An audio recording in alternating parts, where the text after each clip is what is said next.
You are now rocking with the hottest boxing podcast in the land. True Media Boxing Radio with your host, Coach Malachi Williams. True.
For the thousands in attendance and the millions watching around the world,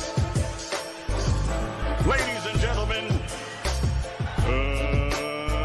let's get ready to rumble!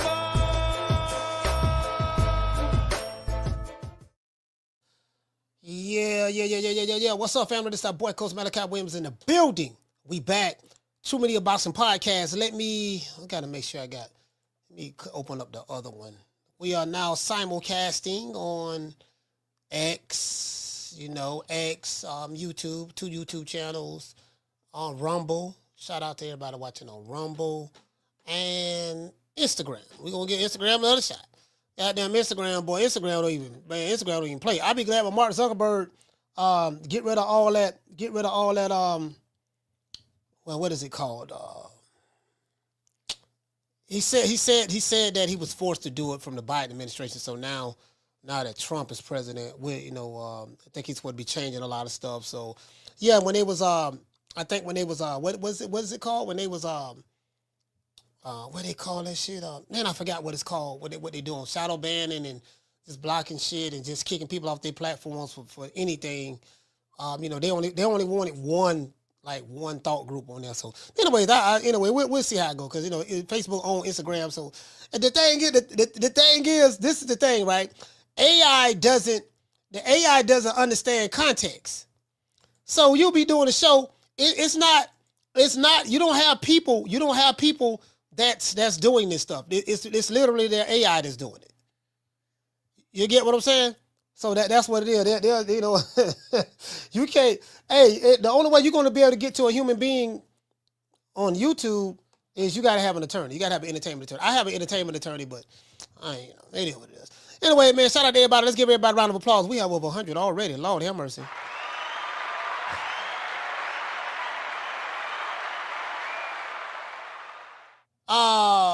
Yeah, he say fact checking. Nah. Fact checking is we got to make sure that you ain't saying what we deem as facts. That's the problem. Now, who deems what is facts? But yeah, I get it. It's all politics. Politics is seep deep into our society as a whole. It's always gonna be that way. It is what it is. I'm not the one to complain, cry, whine, bitch, or moan. I make adjustments. True. When I find out it's going to the left, I move a little bit to the right. If I find out it's going too far to the right, I move a little bit to the left. Basically, I try to keep everything right there. You get what I'm saying? So you got to read the tea leaves. Anyways, John said, Coach, what you think about Holyfield passport issues? I don't know anything about it. I don't know anything about. I don't know that. I didn't know nothing about it till you said something. To be honest with you, I didn't know if there's any issues. I haven't heard anything from Mama Holyfield. Shout out to Eric Gomez. What's up? To this day. Bomb Squad. What's up, fam? Eric Gomez. To this day. Yeah, man. Goddamn Bomb Squad, man. It is what it is, man. I feel you. I feel you, Playboy. I feel you, baby bubba. Shout out to Bomb Squad. Shout out to the lovely Miss Black Panther. Lord have mercy. That's vintage Tenderoni right there. See, you jitterbugs, y'all don't know nothing about vintage tenderonis. You get what I'm saying? You don't know nothing about that. I just, hopefully when y'all get a little older, right now, y'all in the sexy reds, Sukahani, y'all like the toxic stuff right there. I say baby daddies, you gotta fight, you gotta 2-3 of your baby mamas jumping you. You get what I'm saying? Once you graduate from all of that now, you get what I'm saying? Then I just gotta throw that out there. And again, I don't want to throw anybody under the bus. I ain't trying to throw nobody under the bus. You get what I'm saying? But I ain't trying to throw nobody under the bus. But I gotta let your jitterbugs know. You get what I'm saying? See, when I was 16, I ain't gonna lie, when I was 16, man, true story. I ain't gonna. Now I already told this story before, but yeah, when I was 16, man, I dated a beautiful woman. Lord have mercy. Oh my God, slim, dark skin, fine as all I do. But she was 12 years older than me. She was 12 years older than me, man. But she was, she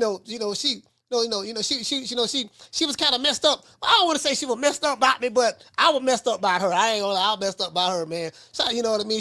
You know who you are. You know who you are. You get what I'm saying? But but she kind of like schooled me and educated me a lot when it come to women. She did that. She did that. You know what I mean? So, it's a lot of stuff I still remember, from that experience way back in 1990. That was a long time ago. 1990. Some of y'all weren't even born yet. True. Shout out to G5. Shout out to J-Rock. Shout out to Frank Forrest. Big Bay Frank. What's happening, man? Big Bay Frank is in the building. Mr. Guanacatalo is in the building. Al the Pal. Marlon is in the building. And you get what I'm saying? Hey, Marlon. This all I'm saying, baby Bubba. You get what I'm saying? We got to bring back. Listen, we got to bring back some of that, some of the old school stuff, fam. We gotta, we can't venture off too far from the old school stuff. We gotta bring some of the old school back. That's all I'm saying. You get what I'm saying? Shout out to Daniel. Shout out to Daniel Agnew. Shout out to Daniel Agnew. What's going on, fam? It is what it is. I got my main man Rick Glazer. He will be on the show later on today. He'll be on the show at the top of the hour. At the top of the hour, he'll be on the show. So it is what it is. E-Money say, Coach, did you see the Twitter back and forth between Tank and Crawford? Yeah, I saw that. It was funny. I told you. Shout out to D Hall, man. The People Show. That's the show for the people. Hey, D Hall, drop the link, man, for your podcast, man. Drop the link in the chat so people can subscribe. Do I subscribe? I think I subscribe. Let me click and see. Yeah, hey, you know me. I like all the Twitter back and forth. I like all of the, I like all of that because that's what it's all about right here in America. That's what it's all about right here. You get what I'm saying? I like the Twitter back and forth. I make more money than you. You make more money than me. I'm this, I'm that, and I like to see the male groupers come out. Yeah, you heard my fight, shit. You know, I like to call. You know what I'm gonna start calling these dudes? We gonna start calling these dudes the remedial boxing community. True. There are some fighters that they have a remedial support group. And all they do, Lord, I'm talking about remedial. I'm talking about rode the short yellow bus with the dark tinted windows. Was in the class, one classroom all day in high school. You get what I'm saying? In the portables in the back. You got the school building, and then you got the portables in the back. Back when I was growing up, I'm not talking about portables for schools that have an overflow like now. But I'm saying back when I was growing up, when I was a jitterbug, bro, listen, if you was way in the back in the portables, away from the school, we already knew what time that was. You was in boom boom class. To this day. Do y'all know what the boom boom is?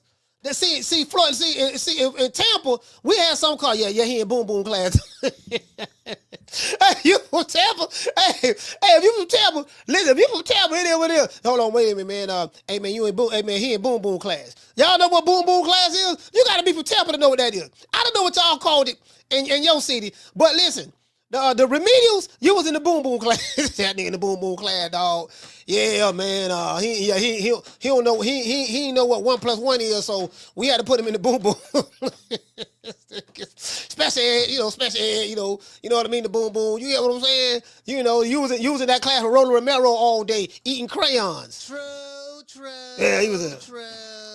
That's what's on YouTube, right? Cause the educational system is real messed up now. That's what's on social media right now. That's what it is. It's the boom boom special ed remedial. And listen, shout out to all my brothers and sisters who been in the boom boom class before or been in special ed. Ain't nothing wrong with that. If you sometimes you go through things. And shout out to all my brothers and sisters. I'm not making mockery of y'all.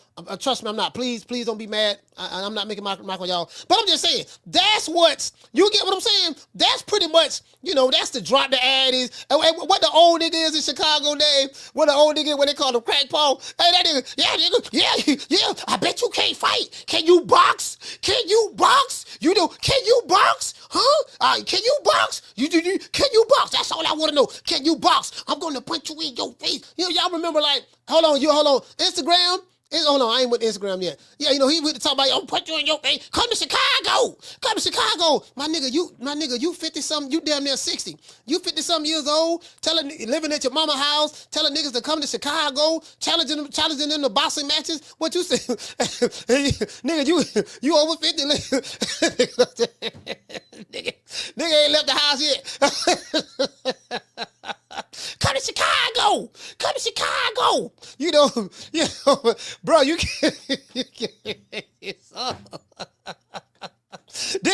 So this what we doing? This what we doing now. Like, man, you can't help but laugh at this, bro. It's funny. Shout out to Green House P. For dropping that quarter of a bam dub on your boy. Hey, Leroy. Super chat received. Playtime's over, boy. Man, I'm like, man, come on, fam. Down from the bar, there's a platform stage. People pimping, sharp as razor blades. Man, look here, man. Look, bro, niggas playing with Play-Doh. They playing with Play-Doh all day. They got a coloring book. Listen, they got Play-Doh and a coloring book in class all day. Math, Play-Doh coloring book.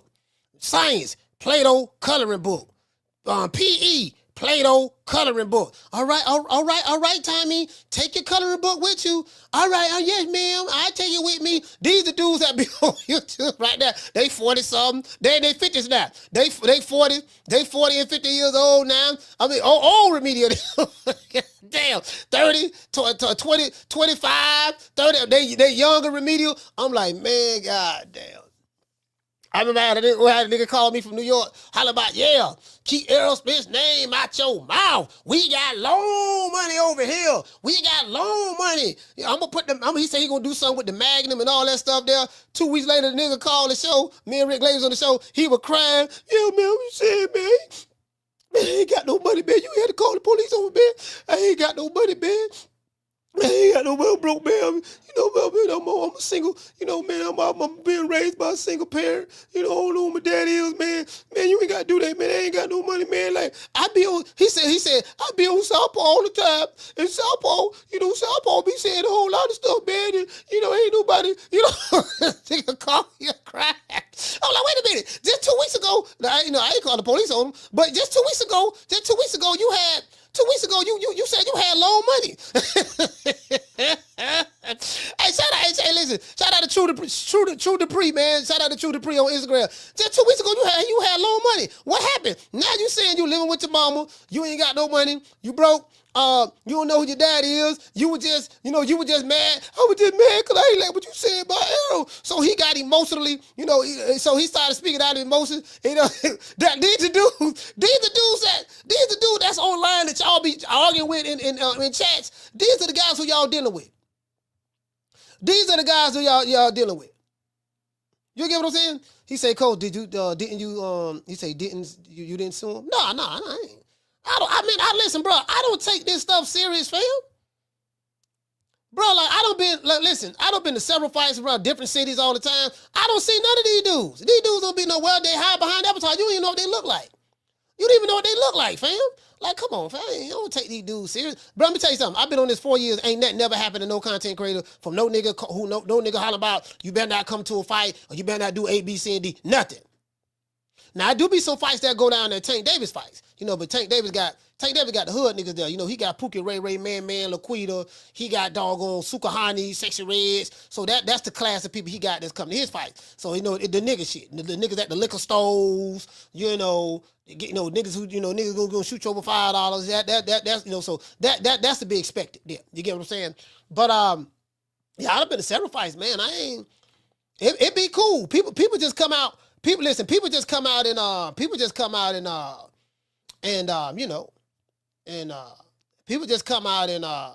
you get what I'm saying? They just come out, watch the fights, man. They be ladies, a lot, women and stuff like that, and then they leave. It is what it is. Yeah, man. I don't see them all, but I don't see all the digital game bangers. I don't see them all. Anyway, let's get into the show now. Terence Crawford and Canelo Alvarez are rewriting history, and the haters are mad. Listen, I'm on X, right? I be on X. I don't do no communicating. I just be reading comments and stuff right there, right? So on X, X is it used to be Twitter, but it got rid of a lot of the crazies. So the Twitter, a lot of crazies went left. But then but this was on X. You got this was on X. A lot of y'all probably not on X. You have different cults.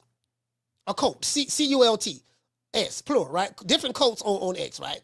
Same thing that's pretty much going on over here is pretty much going on X, right? So you got different groups gang banging for their favorite fighter. Fighters who don't know they exist, right?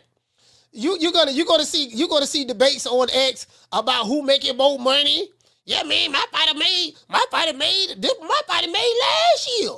Sir, how much you made? Huh? I'm just saying, for the life of me, I don't get it because every day I wake up, my mind focuses on getting some paper. I'm putting this class together right now. To teach people how to get some of this YouTube money. You know what I mean? I'm gonna show you how to get it. You know what I mean? And guess what? I'm the best person to learn from because 4 years ago, as you guys know, 4 years ago, I ain't had no subscribers. I didn't, y'all know I started from the beginning. I was working at the call center. When I first started this. Literally, when I was living in Miami, I had, I was working at the call center at that time. At the call center. You get what I'm saying? So, I ain't working at the call center no more. True.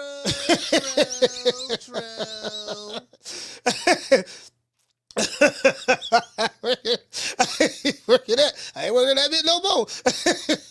I got to say, you get what I'm saying? To this day. You feel me? But guess what? But when I do it, you're gonna have to pay. I ain't gonna charge the people an arm and a leg, but you're gonna have to pay because this shit gotta be worth my time. I ain't doing it for free. I'm telling you right now, I ain't doing it for free. Everything I learned, I paid for. I got a mentor by the name of Roberto Blake. I told you about him. I pay him. If I want to get him on the phone to talk to him, that's like a $500 consultation for an hour. Like literally $500 just to talk to a motherfucker. I don't pay for everything. Everything I know I paid for. I don't pay for Sam Ovens' class. These are marketers. Russell Brunson of ClickFunnels. Billie Jean of Billie Jean is Marketing. Dan Locke, well-renowned copywriter. Who else? Daniel Breyes. Daniel Draces. I'm sorry about Daniel Draces. He live out there in Beverly Hills. Like everything I got, I paid for. Like literally, I paid for it. So you know what I mean? Y'all motherfucker have to pay me because you gonna make money with what I know, right? Anyways. Terence Crawford and Canelo Alvarez are rewriting history, and the haters are upset. Here's why Terence Crawford and Canelo don't listen to online fans and detractors. Recently, reports have emerged online that Terence Crawford and Canelo Alvarez are set to fight in September. I don't know how true that is. I'm telling you right now. I haven't heard Canelo say anything. I haven't heard Bud say anything. Now I heard Bud do some hits, but Bud didn't come out and say, yeah, everything's official. Me and Canelo fighting this day. Haven't heard that. And I think if something like that were to go down, and I haven't heard anything from Canelo say that. No one has. So we got to pump our brakes on it, but from what I'm hearing, it's pretty much, you know what I mean? So we don't know. So I have to say that. I'm not the guy. I'm not the guy that's gonna bring some stuff and like I'm gonna be very transparent with you. Very transparent. Hey, shout out to Rick. Rick, what's up? Southside. Houston in this BI. Rick, what's up, fam? My main man. Shout out to Rick. Shout out to Rick. Shout out to Anthony Evelyn. Anthony Evelyn. Shout out to my sister Foodie. Hey, let me tell you something. We got some of the baddest tenderonis on YouTube. We got Feet. We got Miss Black Panther. We got doggone Foodie. Miss Connie. Who else we got? We got legit. Listen. That's why I think these niggas be hating too. True. I said, yeah, they be hating. I know what it is. They be like, yeah, man, nigga got all the honeydews be going over there. We don't even like the nigga, dog. Carmen Serene used to come over here, but I think she probably kicked me to the curb. I don't know. But yeah, man, we don't like the nigga. See, we don't. That's why we don't like the nigga. Oh yeah, we got Brandy sweet like candy. That's why we don't like. Hey DT, what's up, fam? DT, what's up? Yeah, see, that's why we don't like the nigga. See, cause the nigga, and tell him he better not come to the fight. You mean the fight that you're not going to?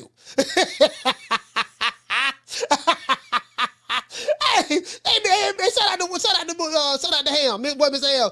Hey, this motherfucker telling you better not go to a fight that he ain't going to.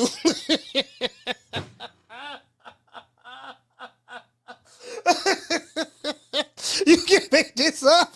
You can't make this up. How you gonna threaten me not to go to a fight that you can't even afford to go to, fam? Literally. Anyway, let's get back into the show. Now, anyway, as I said before, man, the reports came out, they're supposed to fight in September. This is what I'm hearing. This is what everybody's hearing, right? Now, I'm going to be honest with you guys. I have no inside information on the matter. I don't. As I have not heard anything from Bud nor Bomac. I haven't. And for me to say that I have heard something from them, I would be lying, and it would be irresponsible of me to tell you that. Just being honest with you, right? However, if this reported rumor is true, we have no one to thank but Turki Alalshihk. The back and forth banter between YouTube channels and social media boxing fans is hilarious to me. While YouTube channels who put certain agendas, y'all know who they are. The I Hate Turki Alalshihk YouTube channels, and yeah, man, the Hanging Out YouTube channel. Yeah, man, we got to hold the banner down. See, we don't like nobody. I'm gonna start doing. I'm gonna start calling them the remedial boxing, the remedial boxing community. The remedials, and it's a bunch of the remedials. Slob coming out. You can like slob coming out their mouth, pointing. They're pointing firearms on cameras.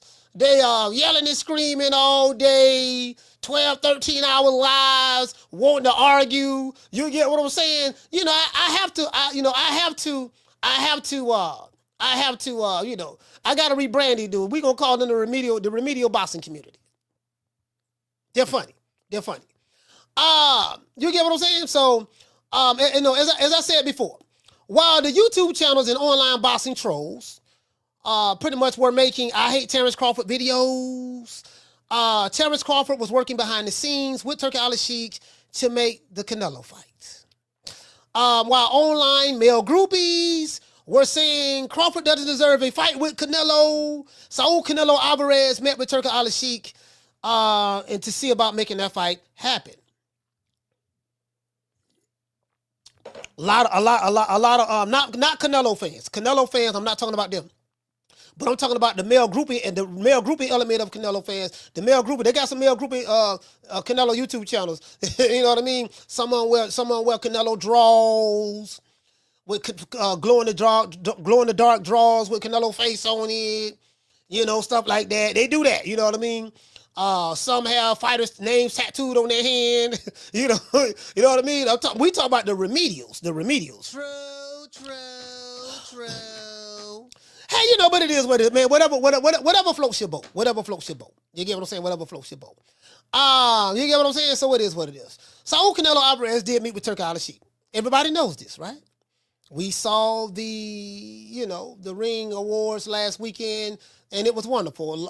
Pretty much all of the boxing world was over there. Now, there was a few people that wasn't there. You get what I'm saying? One nigga got mad. You get what I'm saying? Threw a temper tantrum. But we're going to address him later in another show. I'm going to do a whole show on him. You get what I'm saying? That show going to be live. Shout out to everybody that's here. We got over 500 watching right now. It is what it is. Canelo Alvarez said at the ring awards in an interview that he doesn't rule out a possible fight with Terence Crawford. Online male groupies are mad and beefing with each other because Canelo met with Turki Alalshihk. You can just imagine which banner they gang banging online. You can just imagine where they come from. Well, I guess I gotta be like everybody else and sing Al Heyman. You get what I'm saying? So you can just imagine. You can just imagine, right? It is what it is, right? So it is. So they beefing. They beefing online right now, yelling, screaming. There's somebody beefing right now, typing in all caps right now, sending somebody a message. Canelo and Crawford don't listen to what male groupies say on YouTube or social media. Canelo said on so many occasions that he is a businessman. Terence Crawford is a businessman also, contrary to popular belief. I remember a time when online male groupies and YouTube channels, and I got to let you guys know this. You got to understand this here, right? The online male groupies and YouTube channels don't dictate anything when it comes to the business of boxing. Crawford was the most hated black fighter online, not offline, but online from a certain group. You know what I mean? Certain online by content creators. You had Jabba the Hutt and the Butter Biscuits, the entire Alphabet Boys. You had the She-Goes. Nessa Gill was a part of that at one point in time. It was a bunch of them. Genital farties and stuff like that. There's a bunch of them. Now, they still hate them right now to this day now. They still hate them, but some of them are kind of trying to change their tune a little bit, but that hate's still there. To this day. You get what I'm saying? You are who you are at the end of the day. I respect the ones who still holding it down still with the hate. I said, well, at least you consistent. It's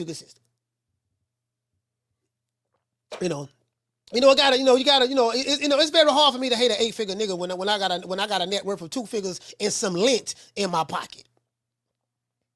But that's neither here nor there. That's what remedials do. Anyways, these guys are businessmen, right? Boxing promoters, insiders, and reporters, around that time, they wrote hit pieces on Crawford. Bob Arum is included in this as well. Bob, old Bob father, right? Saying that he did bad business, he couldn't sell. Look how the tables have turned. Since leaving Top Rank, which he left Top Rank rich, he did leave. He got paid. He got paid over there. He got paid over there. $4.5 million a fight, $5 million a fight, stuff like that. $6 million his last fight, and he started out at $3.5 million. Once he got to the welterweight division, stuff like that. So he ain't gonna be working at McDonald's no time goddamn soon. You get what I'm saying? So it is what it is, right? But since leaving that, he was able to secure the Errol Spence fight by himself. How he was able to do that?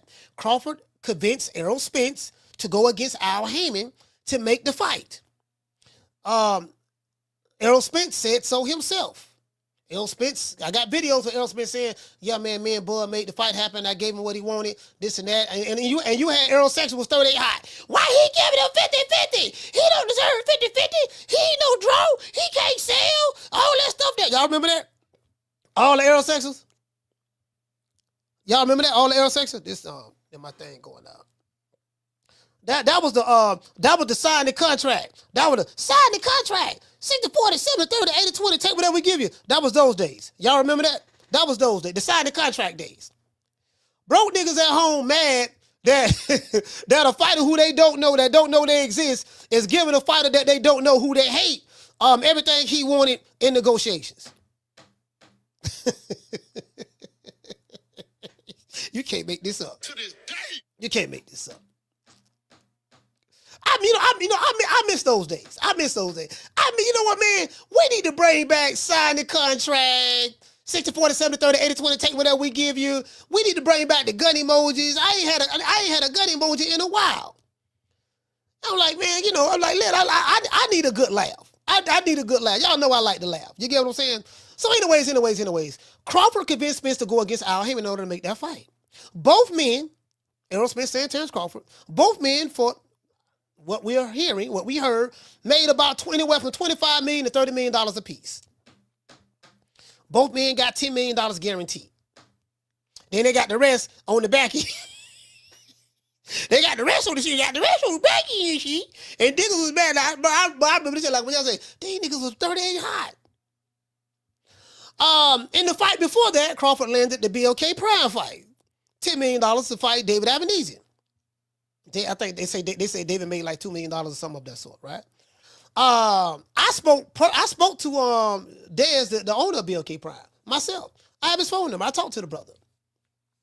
So I don't go off of what a YouTube channel say, who got a hit piece on a certain fighter. I like to go directly to the source. You get what I'm saying? Also, Crawford landed the Majamal fight for a rumored 8-figure payday. I think he got like, from what they reported, he got like $2.5 million guaranteed. That's what was reported to the Athletic Commission. But what they really made overall, you know, I don't know, because a lot of these fighters, like, they run things through their promotional company as well. You get what I'm saying? So that's how a lot of these deals are structured. But Rick Glazer be on the show, so he'll break down a whole lot of stuff, right? But Crawford landed the Majamal fight. Now it appears that Crawford has landed the face of boxing, Saul Canelo Alvarez. Canelo has a net worth of reportedly $275 million. Why am I bringing up money? Because today is Pocket Watching Tuesdays, right? I seriously doubt that Saul Canelo Alvarez, with a net worth of $275 million, takes business advice from broke Mexicans, blacks, and whites online. True. Crawford has a reportedly net worth of $18 to $20 million because, you know, it ain't what you make, is what you keep. You get what I'm saying? So, and I seriously doubt that he takes business advice from broke Mexicans, blacks, and whites online as well. True. Although you may hate Terence Crawford and or Canelo Alvarez, or you may hate both of them, right? Canelo doesn't hate Terence Crawford. Nor does Terence Crawford hate Canelo. See, some of these dudes, they be online, they like, when they be speaking for these fighters that don't know them, they feel like because they dislike a certain fighter, that their fighter who they doing the Beyonce for hates that fighter. No. That's how you feel, sir. That's you projecting. You get what I'm saying? Online male groupies like to project their negative feelings onto others to protect themselves from painful or negative feelings.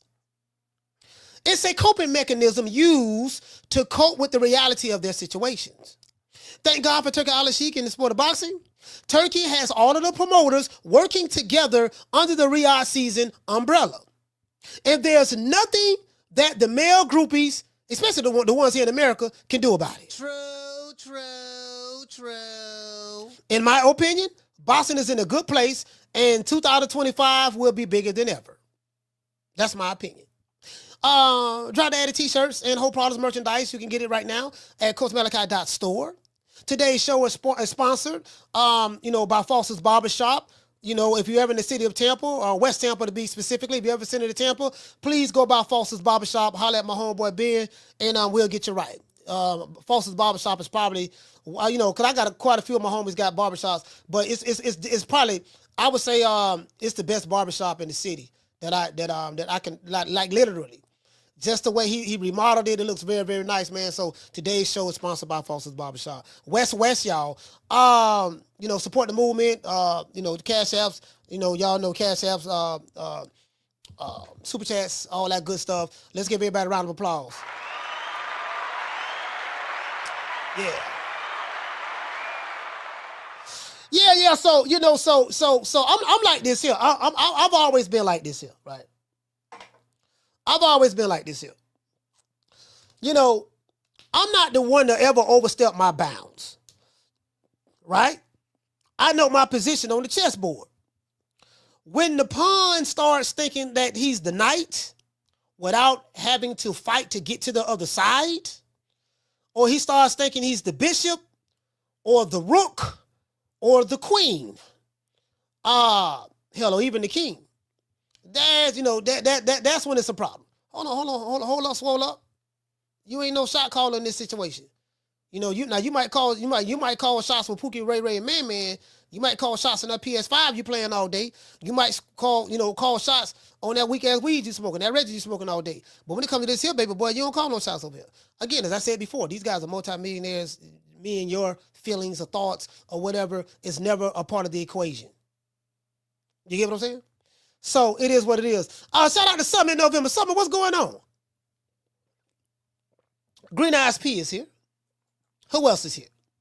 Shout out to Mika. Mika, what's going on? SP got beats. Shut up. Be quiet. Humble yourself. Shout out to Cut Creator. Yeah, hey, Cut Creator said you miss those. I miss those days, fam.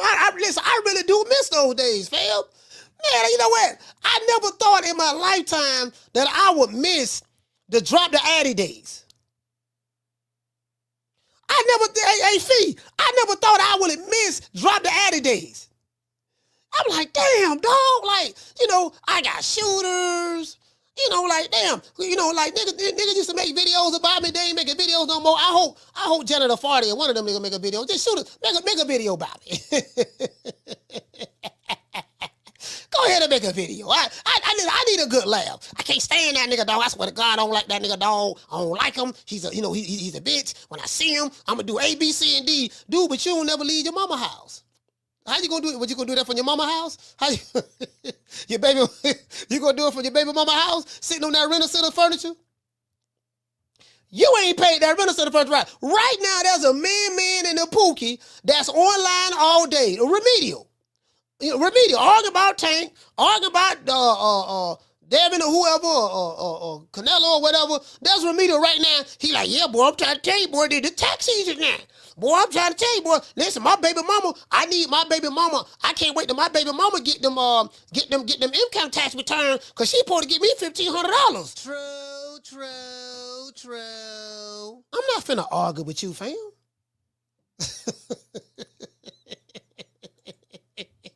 Nigga, you waiting on your baby mama to get some back. You waiting on your baby mama to get some to get some tax money back, fam. What I look like that do? I don't get tax return. I end up owing the IRS. I'm not finna argue with you. You get what I'm saying? For what? Listen, bruh. To be honest with you, fam. To be honest, I'm gonna be honest with you. It makes me. Me doing that makes me look stupid. All right, you saying all that to say what, sir? What, sir? What's your point? Why are you saying all that? No, yeah. You wanna argue? I can't argue with you. You mad? Look at you. You mad? I don't get paid to argue with you. Who is you? You ain't nobody.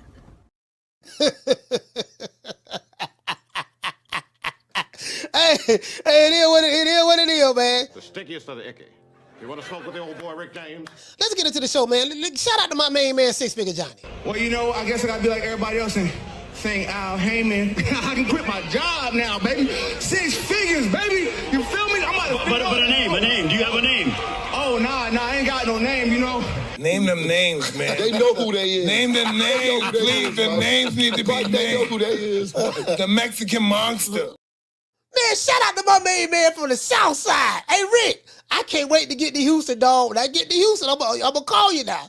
I'm pulling up. Rick, I'm pulling up. I'm gonna tell you off the rip. I'm pulling up. I'm telling you off the rip now. Anywhere I go, I'll pull up. I'm gonna pull up on my main man, Rick. Man, you know what I mean? With me, you know what I mean? Like, I want to meet Rick Tails, man. I want to meet Rick, man. I want to meet Rick. Let me tell you something, boy. Them cats out of Houston, man. A lot of them brothers out of Houston, man, there's some hustling. Them doing some hustling. They get money in Houston, bro. They get money in Houston, man. I knew a couple of cats. I used to kick it with probably about 10 years ago, about 10, 15 years ago, out of Houston, man. Them dudes out of Houston, some gone money getting motherfuckers. I can tell you that right now. In some cities, they known for hustlers. They really known for hustlers. You get what I'm saying? So a lot of other things too, but I'm saying just from a hustle standpoint, they known for getting that money. It is what it is. If you sitting here watching the show, hate watching, don't want to hit the like button, Riley, get them. Look, fuck you.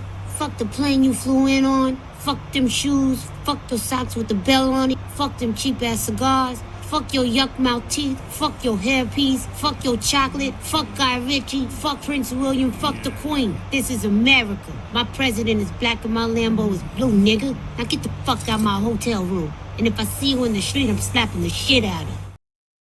Also, guys, I owe the chat an apology. I owe Fee, Rick Timms, Summer, and anyone else in the chat. I owe y'all an apology. I'm gonna tell you why.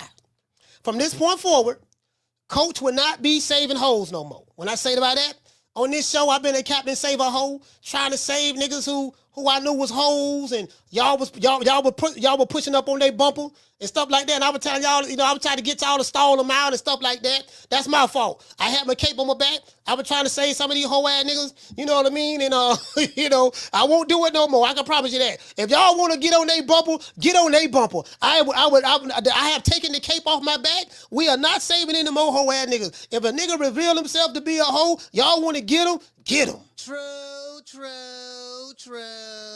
I owe the chat an apology. I need to repent. I need to repent from my sins. I've been sinning. I repent from my sins. I apologize. I did about 10 Hail Marys. I got baptized 2-3 more times in the shower, in the bathtub. You get what I'm saying? I put a little olive oil on my forehead, and I spoke in tongues a little bit, and it will not be any more Captain Save a Hoeing. You know what I'm saying? I ain't got the cape on my back no more. No goddamn, I'm telling you that there, man. I be feeling sorry for some. Some dudes I be feeling sorry for. Especially when I know they're a hoe. This whole hoe ass nigga. I know She Block was a hoe, but this old hoe ass nigga, digging the booty ass nigga. But anyway, Rick wanted to smack him up. I like, man, stall him out, man. Y'all want to get on them shit. But I like, you know what, man? I ain't saving no more hoes, man. Listen. When a hoe should reveal himself, you got to treat him like that. Hey, Schoolo say, Coach, we got tired of stalling though. He said we got tired. He said, yeah, man, see, we got tired of stalling these niggas out, dog. I'm trying to tell you, fam. No, man, we tired of this here, man. No, these motherfuckers ain't gonna be none of that. We got tired. Listen, we got tired. We got tired of stalling them out, man. Every time I turn around, you want to holler about stall them out. I don't even play, nigga. Wakanda, bring your ass over here, nigga. This is what I'm gonna do to you. Oh, Lord, no more. I just kicked Wakanda in the face. Oh, hit him in the stomach. Oh, Lord. Kick him, slap him. Kick him again. Oh, Lord, I'm beating Wakanda ass. What you gonna do, Wakanda? You want some more? Oh, Lord, have us go up on him. Bam. Catch him in the neck. Ah, Lord, Wakanda is dead. Hey, shout out today. Hey, y'all sign up to that YouTube channel. Casino got a YouTube channel as well. Who else got a YouTube channel? Damn, what the coach name? What's the coach on here? Damn, I forgot the brother name. Yeah, man, y'all gotta drop the link to your channels, man. If y'all putting out content now. Y'all ain't putting out no content now. I don't be dropping no. You get what I'm saying? Y'all gotta be putting out content though. Hey, shout out to Ali. Ali, what's up, fam? Ali, what's up? Yeah, y'all drop the links, man. You know what I mean? I think the Prince got one. It's quite a few of y'all. Y'all drop the links, man. I ain't shit. I ain't no hater. You know what I mean? Shit, it is what it is, man. It is what it is. Anyways, man, y'all know what time it is. We the Charlo twins. We known for calling everybody out. Please call these people out. Listen, the whole world's looking at you. Call these people out, What's up? It's the Jamal the Hitman Charlo. Let's get it. Who want it? Name them names, man. They know who they is. Name them names, please. The names need to be named. They know who they is. The Mexican monster. Mexican monster. Nello. Yeah, man, that's what it's about, man. Everybody, we gotta support each other. You get what I'm saying? So I subscribe. I think I subscribe to. I subscribe to Fee. I subscribe to Nay. I subscribe to Casino. It's a couple of dudes got channels they had on to subscribe to. Let me see. The Prince said he got have I subscribed to your channel? Did I subscribe? Yeah. I'm subscribed already. Royalty Sports with the Prince. Yeah. I'm already subscribed. Yeah, I got that. You get what I'm saying? So, I'm just letting y'all know. Yeah, you feel me? So what it is, man. Let me get ready to, let's see. Rick Glazer coming on at the top of the hour. So, again, bro, I'm real happy about this here. I'm real happy about this here, fam. I'm happy about this here. We gonna find out exactly what's going on. I'm happy about the direction that the sport of boxing is in. We're getting the fights. We do have some fights coming up. David Benavidez and David Morrell. They supposed to be fighting on the 1st. It ain't really no electricity for it yet, but they're doing a terrible job. There's no excitement for it really as of yet. Maybe it will be by next week sometime, but they've been doing their promos and stuff like that. And then of course, I got to look and see who all is on that undercard. But we're gonna see. But I've been hearing the same rumors y'all been hearing. I'm gonna have Rick Glazer on, and basically from what I've been hearing, that it's true. What I'm gonna do, I'm gonna let Rick Glazer explain it to everybody. I'm gonna let him explain it, and then you can go from there. Now, I know not a lot of people like Rick Glazer. It is what it is. I don't care, but he know his shit when it comes to boxing. He know his shit. And he's more connected to any YouTube channel or anybody in the chat. I can tell you that right now, including myself. But I got a couple of people. Who I hit up. Shout out to Mr. Lemon. Salute, fam. Hey, okay. Being a member, man, 15 months. What'd he say? He said, Coach, can we get some Snow Buddy love? Hey, so y'all messed up. Y'all messed up about that Snow Bunny love, huh, fam? Y'all messed up about that Snow Bunny love. To all the sisters in the chat, I want y'all to watch who gets ecstatic about the Snow Bunny Love song in the chat. Watch who do it now. I want y'all to write down, screenshot, take notes. If you see them jamming and liking a little bit too much, you might have to question their loyalty to the sisterhood. See your eyes shining, she's my Snow Bunny, please. In the winter lights, so she's my sweet Dr. Free. Talk to my nose, this lover's got is so raw. Make you move, stepping out, from out of control. Snow Bunny, moving on the bar. Everything's alright. Got that smooth soul feel. No, that's dancing in the lawn. With my Snow Bunny love. Then party about the night. See your eyes shining. She's my Snow Bunny, please. In the winter light, so she's my sweet Dr. Free. Talk to my nose, this lover's got is so raw. Make you move, stepping out, from out of control. Snow Bunny, moving on the bar. Everything's alright. Got that smooth soul feel. No, that's dancing in the lawn. With my Snow Bunny love. Then party about the night. See your eyes shining. She's my Snow Bunny, please. In the winter light, so she's my sweet Dr. Free. Talk to my nose, this lover's got it so raw. Make you move, stepping out, from out of control. Snow Bunny, moving on the bar.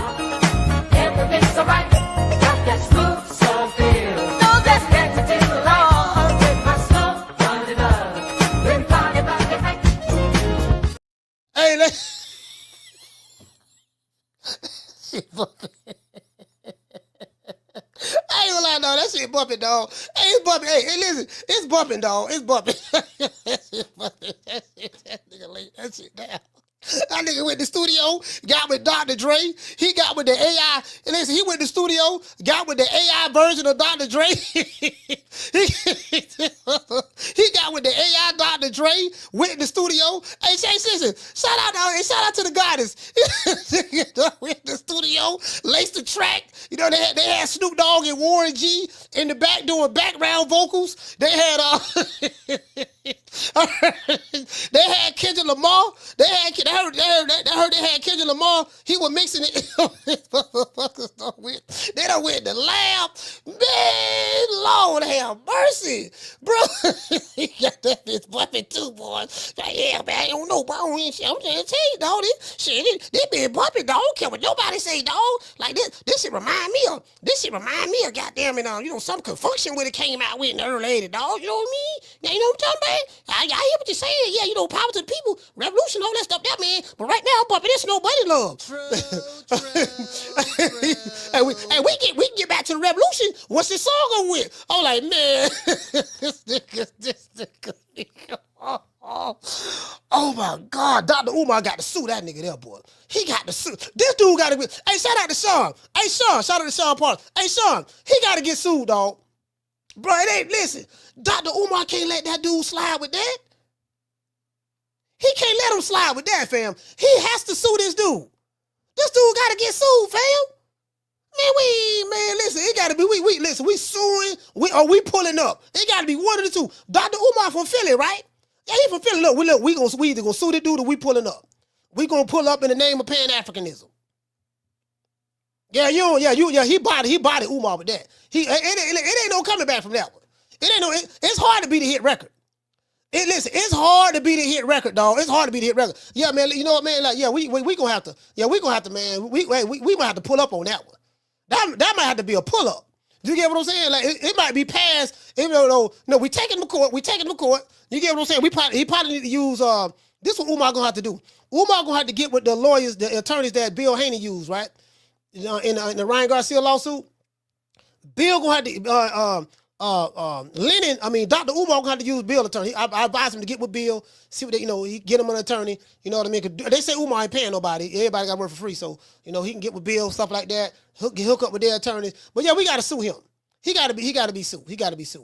Anyways, man, Rick Glazer finna get ready to come on in about 5 minutes. So it is what it is, fam. I sit back, bro. I ain't gonna even sit here. I can't even sit here and lie to you, dog. Like I'm just happy. I'm just happy that where we at with the sport of boxing. I really am. I do know some people, over here are complaining, but they complain anyways. They complain about everything. And you have to understand that, when you're a businessman, in boxing or whatever, as Booker Ray Leonard would say, it has to make sense. It has to make sense. When you're talking about this, it has to make sense. And it appears that the money has dried up in America. Because I like fighters who I kind of like the climate that we're in right now, the good and the bad. Someone like a Canelo, he's a free agent. He's able to work with whoever he wants to work with. So he was with Golden Boy. Then he started working directly with DAZN, with Matchroom. He had quite a few fights over there. Then he came to the PBC to become undisputed. Then he went back to DAZN, with Eddie Hearn. Then he came back. With the PBC. Had 3 fights over there. He's a free agent. You know what I mean? I think he had a fight-by-fight deal, fight-by-fight basis. He's a free agent. And what I love about what he said what I love about what Canelo said at the convention, he was like, yeah, man, I'm a free agent. And they asked him, man, what about Crawford? Stuff like that. He said, well, anything is possible. I'm a free agent, so I like to leave my options open. And see, if you listen to these emotional remedial male groupies online, they don't understand. They don't know nothing about leaving the options open. Like, only a fool will sit back and tell a billionaire, oh, yeah, I don't need you, this and that. Well, guess what? Let me tell you the chess move that went on. DAZN has a boxing division. So anything boxing is on a certain part of DAZN, right? They have a boxing division. And DAZN give out budgets. Give money out to promotion to come for budgets, put fights on, right? Turki Alalshihk owns, for what I'm hearing, I'm going to confirm this, but from what I'm hearing, a certain percentage of DAZN, like 10, 11, about 13%, something of that sort, right? The division that they say that I'm hearing that he's supposed to own is the boxing division. Now, again, I haven't confirmed that. So I have to say that with caution. I haven't confirmed that, but that's what I'm hearing. Now, of course, I haven't spoken to Turki Alalshihk. I don't know the guy. You know what I mean? But I haven't confirmed it. But if what I'm hearing is correct, that means anything that's boxing related is going to go through the division, is going to go through Turki Alalshihk on DAZN. And it kind of makes sense because Frank Warren is all with DAZN now. Eddie Hearn has already been over there. Oscar De La Hoya is over there. That's Golden Boy. And we're starting to see with these fights, you're starting to see fighters from this promotional company, that promotional company. We saw Isaac Cruz and El Rayo, on the card and stuff like that. Because at the end of the day, you need money to take care of your family. And it appears that with the folding of the networks over here, the HBOs and the Showtimes, and then now they say ESPN is not going to renew their contract with Top Rank in July of this year. If that is the case, then it appears that the only thing America is going to have from a network standpoint is, okay, PBC is with Amazon Prime, but Prime is not giving them a budget. And you can tell they're not giving them a budget because their press conferences the press conferences look goddamn hood, ghetto. It looked cheap. Look at the press conferences when Showtime was still in the game, and then look at the press conferences now. So that tells you, look at the press conferences now. So that tells you that doggone, that tells you that there's no money. They ain't getting no money. No budget. So, it is what it is. But anyways, before we get into the show, I got to give my main man, Slick Rick Glazer, the one they love to hate the most, a round of applause. Let's give Rick Glazer a round of applause.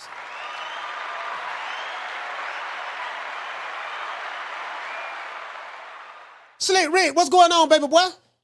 It's all about you today. That's why I'm here. Hey, man, I appreciate that, man. I really do, man. You make me feel like a superstar right now, Rick.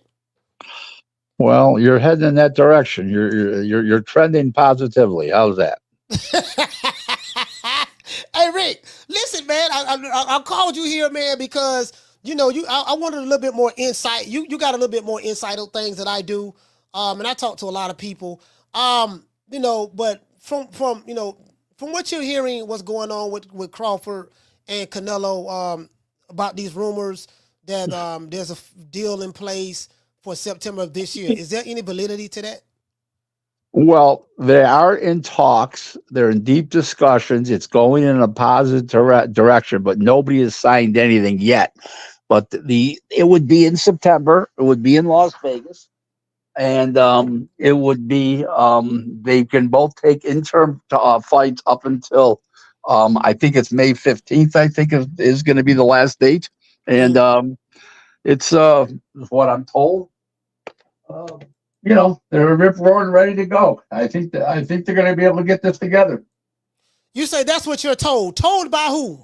Can you get some insight into that? I can't mention names, but people that are from London, from the Middle East, and in one source of the United States. Okay, so you talked to people in London, you spoke to people in the Middle East. All right, cool. All right, I'll get into a couple of people in the United States. All right, okay, all right. I can go for that. It seemed like that. What is it about Turki Alalshihk that you got a lot of people that like this guy, but who works with him? I haven't heard anything bad about him from a business standpoint. I hear the fighters love him. They say great things about him. The promoters love him. They say great things about him. Why is that? Well, he's a man of his word. He's ponying up money for fights that we've never been able to make before. We tried for years to make certain fights, Bivol and Baturbiev, Usyk and Fury, and we've tried to make these fights. We were never able to make them, and he put up the money for these fights, and that's big. Then, it's just not about fights. He went out and bought Ring Magazine. He paid millions and millions of dollars from Oscar De La Hoya for Ring Magazine. Now he's building up that. Then he paid billions for 13% of the zone, and he has a right to buy more stock in the zone than that. He has rights in his deal to buy more stock. So, I mean, you're talking about a guy that's, he's doing what he says he was going to do. You can't argue with that. It's indisputable. Yeah. No, but see, he bad for boxing, and we don't like him. What is it? Okay, so you're saying all these good things. He's and what you're saying is phenomenal. The detractors, the people who don't like him. Why do you feel that there's some type of he's made Al Heyman and PBC passe. I wrote about it today on Twitter. I said PBC is now passe. This guy's doing pay-per-views for $19, $19.95 to $25, it's $29.95 on most of his shows, and Al Heyman's still charging $79.95. I mean, them days are gone. Especially in the streaming era. Steve. I mean, I'm talking about Steve. Rick. I was speaking to Steve Kim, but I'll tell you about that conversation. You know, it appears that. So what's going on with Amazon? Do you foresee Amazon being a major player from a financial standpoint in boxing? No, they've never come up with a dime yet. We've had this discussion. I've had it at many networks. They don't even come up with production costs. The only thing they do is free advertising on their site, on their Amazon site. They don't do anything else. I mean, it was never a good deal. It was a deal done in desperation when Heyman lost Showtime, when they went out of the boxing business, and it was a deal done out of desperation. And when you do a deal out of desperation, you make a bad deal. And he made a bad deal. Well, some would say that, Al Heyman is a genius, man. So some would say that he's got he's doing a Machiavellian move that you don't know. So, those days are long gone. His reputation in the TV and streaming world is mud. Nobody's coming up with any money for this man. So it's all bullshit that they're saying. Is that why these fights that we've been seeing, like the press conferences, like I looked at a couple of the press conferences last year. They look like they're for an amateur fight. I mean, they're serving the people Kool-Aid and fucking and oatmeal cookies, for Christ's sake. What you talking about? What they gave the media? Yeah, when they gave the media, yeah. Them days are over. Do you foresee? Do you foresee? The PBC pretty much working with the Zone at some point, or working with Turki Alalshihk at some point? I don't know. Whatever. I don't know. I don't. I think that ship has sailed. I don't see anything that they have that would be interesting. What do they have that would be interesting? Nothing. Tell me something that they got that's interesting. They have Tank. No, they Tank won't fight anybody. Well, how interesting is that? Nothing. They have Errol Spence.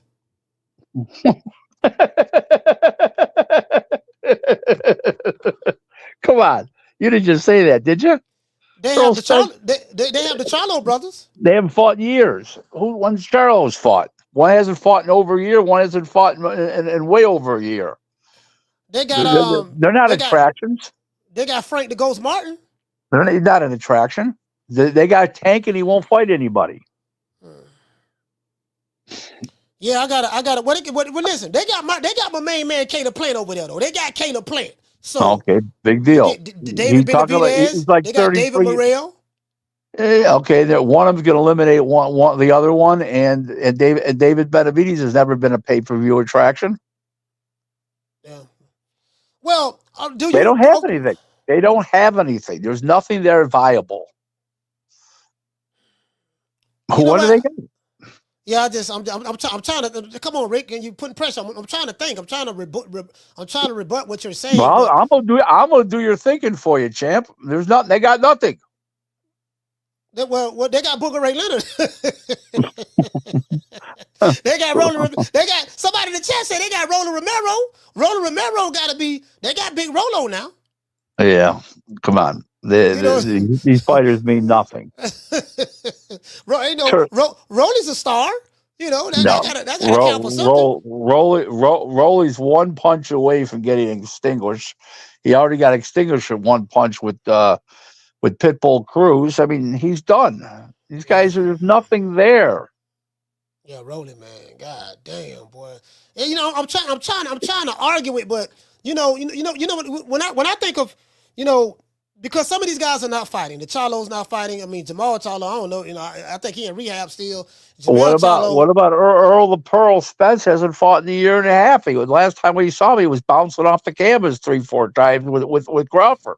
Yeah, but Errol's supposed to come back we're hearing that he's supposed to come back against Fundora. Is there a date on that yet? I haven't heard a date, and if there is, let's see if Spence gets in the ring. When you're that old and you're that inactive, you come up with injuries. You get injured easy in training. I ain't gonna lie, man. PBC is the Skid Row of boxing promoters. But they used to be the creme de la creme back in the day, man. Like, like they was they was, you give them 10 years ago when they first started. I mean, they was the creme de la creme, and we finally got the Crawford and Spence fight, thanks to Spence, and what seemed like when Showtime left, then I don't know, man. I'm hoping they bounce back. Somebody got to throw a dog a bone.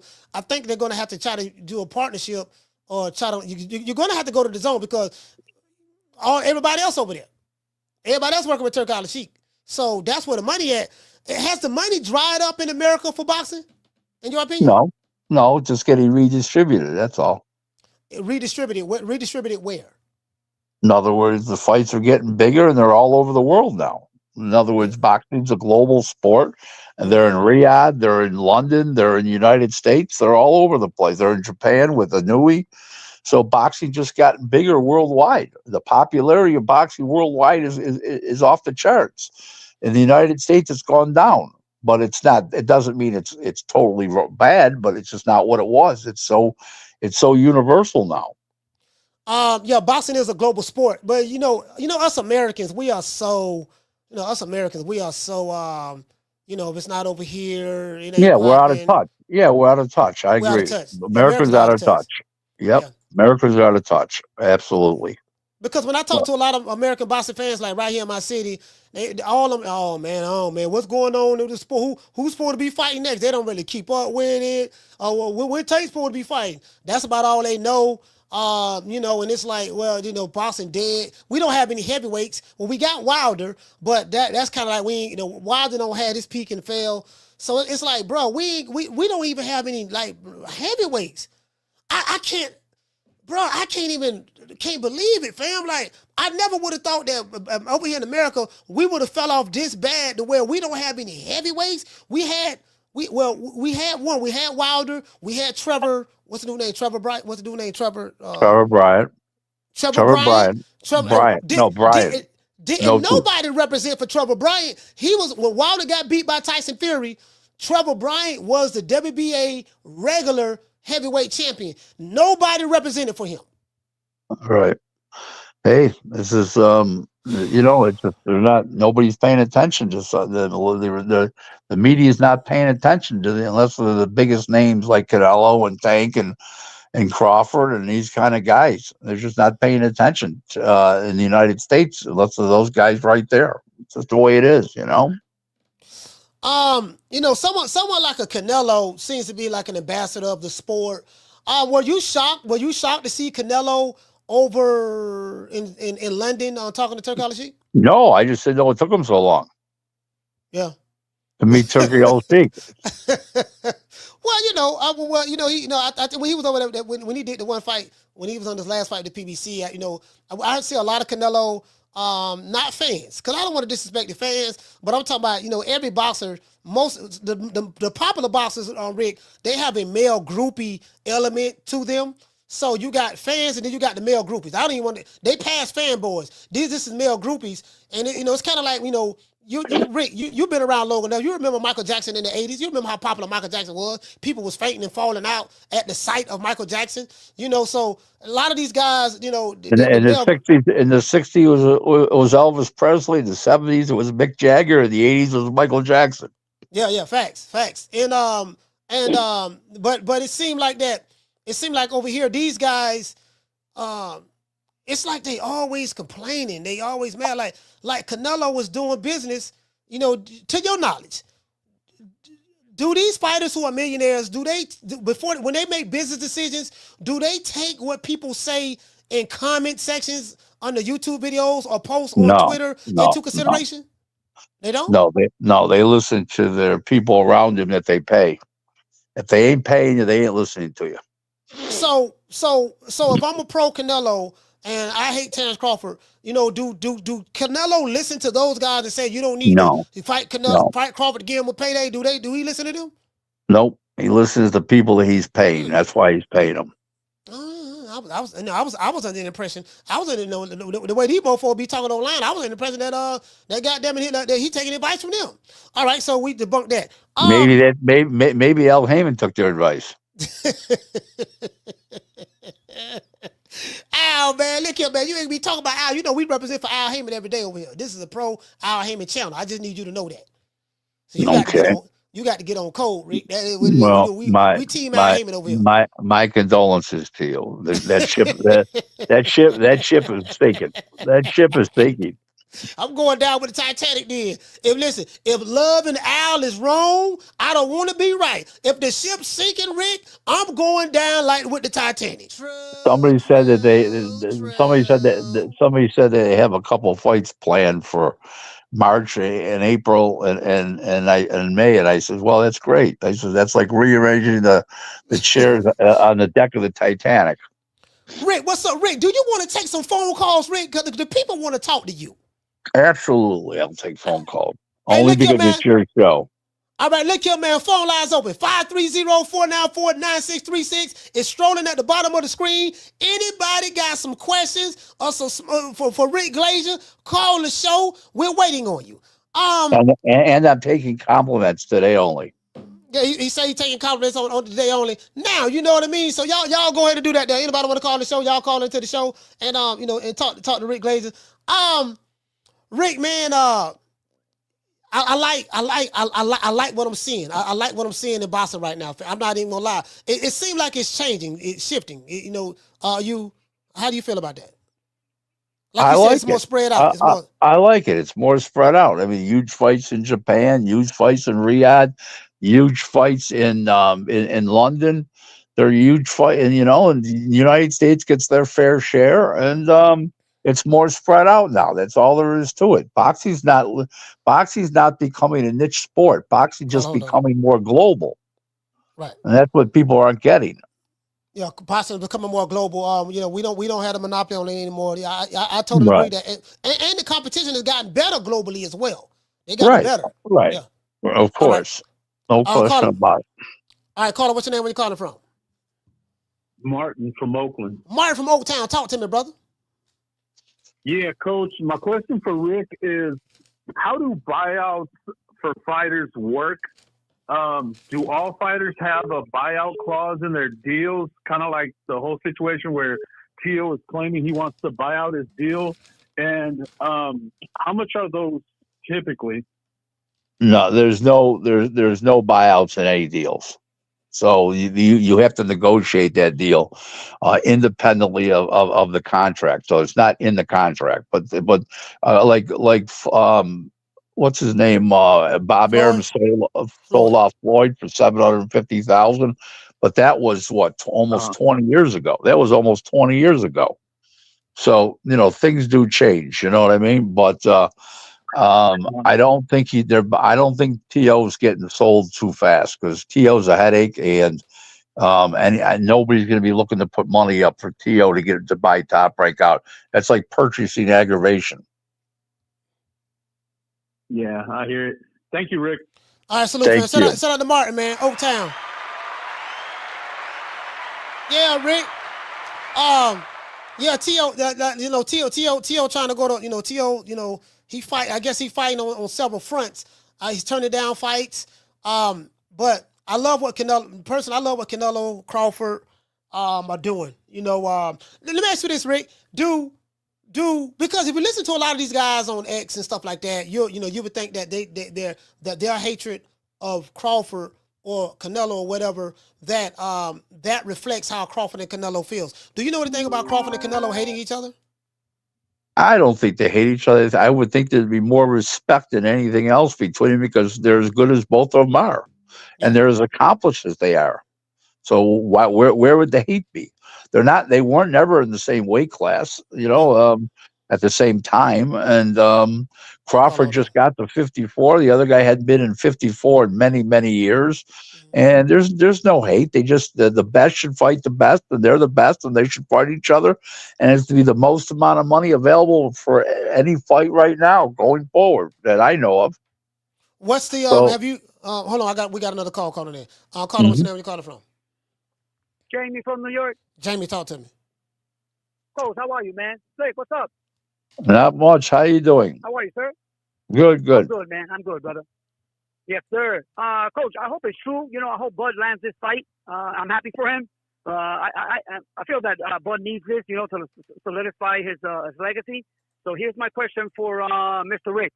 Rick, if this fight takes place, how do you see the fight? Who wins? Crawford wins a decision. Thank you. That's all I need to hear. Salud, brother. Respect. Okay, thank you. Rick, why you say Crawford by decision? I listed the reasons on Twitter. He's just got too many advantages. Okay, I mean, he's left-handed. That's a big advantage. He's faster. Canelo's short for the weight class. He's only 5'7". What's his name is inch and a half taller. Crawford. He's more agile and nimble on his feet. Faster-handed, and the only two advantages and he's got better endurance. The only two advantages that what's his name has is strength and power. And Crawford, you'll utilize a lot of that strength advantage because of the fact his balance is so good, and he won't stand right in front of him and let him use his strength. And the power, who's he? As far as power goes, who's he knocked out? Except 4 years ago, he knocked out Caleb Plant.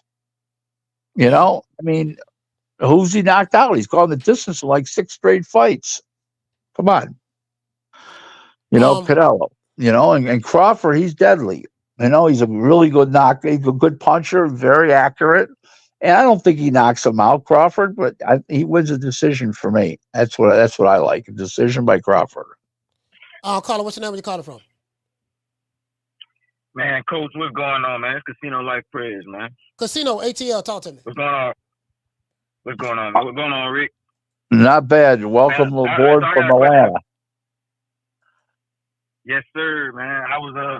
I got a question for y'all because you know what I'm saying. Y'all had an opportunity. I'm 32 years old. You know what I'm saying. I ain't had no opportunity to see this so-called golden age of boxing that everybody, you know, around y'all age. Well, you can go see it. All you do is got to go on YouTube. You'll see it. It's all there. Well, I can see it, but I ain't gonna feel it. You know what I mean? Like I wasn't there, so I ain't gonna feel it. You see me? Okay, right. Basically, what I'm saying is, do you think that what Turki Alalshihk is doing with boxing will give me an opportunity to be so that when I become an older man, I can brag about my era? Absolutely. That's what it looks like to me. I mean, just like I said, he just made some fights that we couldn't make before. But Turbiev and B-Ball, now the rematch. Usyk, Tyson Fury fights. The list goes on and on. He's made a whole bunch of fights we hadn't been able to see yet before. You know, they were trying to make them. They could never the fighters have priced themselves out. Now with the additional revenues provided by Turki Alalshihk, these fights are very possible and they're getting made. So, and the cards are deeper. Not only does he give you a great main event and a great co-feature, he's giving you great fights all the way down the card, right or wrong. You're right. Well, there's your answer. One more question. Yep. I just wanted to see I wanted to see what y'all thought. You know what I mean? I felt like that anyway, but I wanted to see what y'all thought. You know what I'm saying? But also, have you heard about this tournament that's supposed to have like 100 and something? Yeah, I've heard about it. It's in the working it out stage right now, but it's a little premature. It's a little premature. Let me ask you a question. You know the restaurant nightclub in ATL called the Spaceman? Yeah. You know where it is? The Spaceman. Spaceman in the Hyatt Eccentric Hotel. Highly recommended. Take a woman up there. That's a little. I ain't gonna lie, Rick. That's a little too bougie for me. That's a little too bougie. I ain't never partied in no Hyatt. You know what I'm saying? I need to go get me a suit so I can pull up to that. You know what I'm saying? I need to go check that out. No. I wore jeans. No. I wore jeans. Go there. If you take a good looking woman there, you'll get lucky. Just don't take no heifer there. No, I ain't gonna take nobody. Listen, but when you come to Atlanta, man, I want you to pull up to Club LaCura on Metropolitan. They got shakeout Sundays on Sunday. You see what I'm saying? You get the strippers, but they ain't strippers. You see what I'm saying? They just girls from the hood. You need to pull up to that, Rick. I'm telling you, they gonna love you. They gonna see when they see you, they gonna see green, bro. You pull up to LaCura, I got my own woman from the hood already. Oh, for sure. I know. I see how you coming. She might be listening. I see you. Hit me on the phone, and you know what I'm saying. We can set something up. I know. I ain't gonna get the spot hot. Okay. But, Coach. Oh, that's funny. That's funny. All right, salute, fam. Shout out Casino. Yeah, Rick. Yeah. He trying to get you to come to the club. You know, so to get get some of that strip club action in Atlanta. That's past your prime there, Rick. What you about? You 65 now?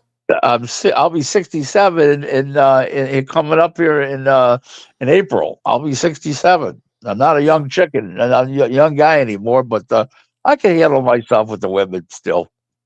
I don't know, Rick. You kind of too old to be tricking. I ain't hating, but you know it's kind of too late. You too old to be tricking at 67. I'll be tricking them.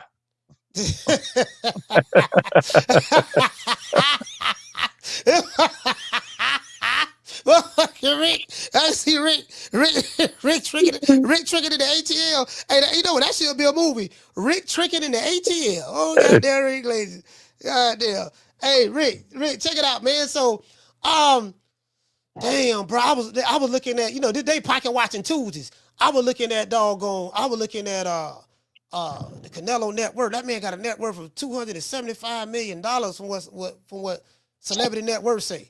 That's a lot of money, man. He's made a lot of money. God damn. And then I'm seeing Turki Alalshihk, let's say he got a net worth of like $3 billion, right? $2.5 billion, something like that. I don't know. It doesn't matter, does it? No, but the day pocket watching Tuesdays, Rick, and see what the people like to do. The people like to talk about the money that fighters have. No, because here's why it doesn't matter.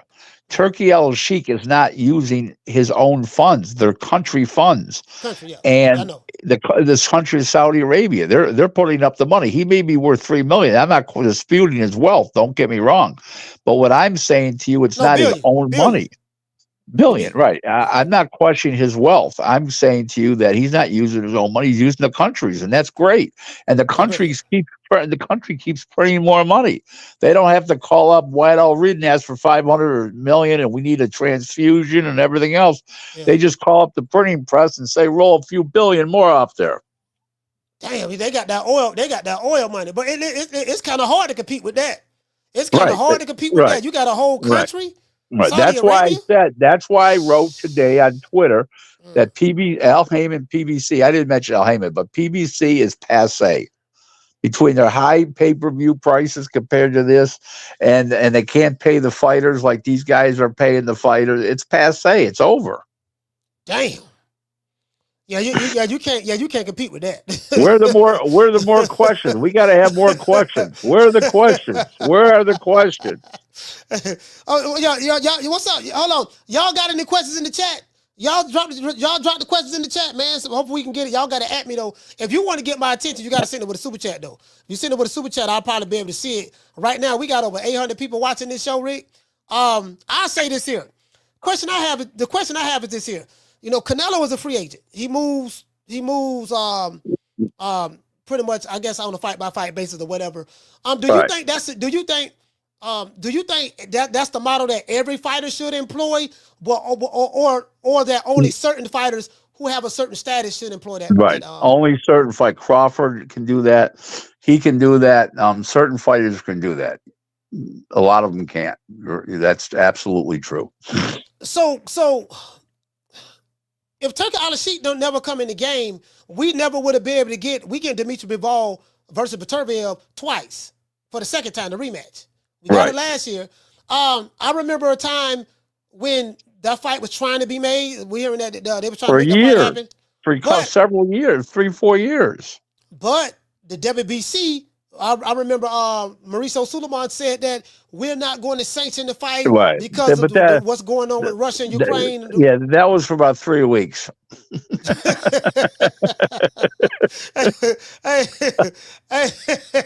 Hey, so when Turki Alalshihk came in, he forgot all about that the Russia and Ukraine war, because that war's still going on. I see he ain't saying nothing about it. He forgot all about it, trust me. Shout out to Posse Magic dropping that quarter of a dub. He said, "Bud by split. Only advantage Canelo has is the experience and endurance with that weight." I don't know about experience. Crawford's as experienced as they come. So, but Canelo, he's saying that because Canelo had more fights though. Canelo had like 60 something fights. That doesn't mean he's got more experience. That means he's got more wear and tear. Yeah, I know. I never looked at it that way. Damn. Damn, Rick. So, was this the plan? Was this a master plan in your opinion? What's going on? Like, it seems that how was the Saudi Arabia, the country, and Turki Alalshihk is the face of the country when it comes to the boxing, right?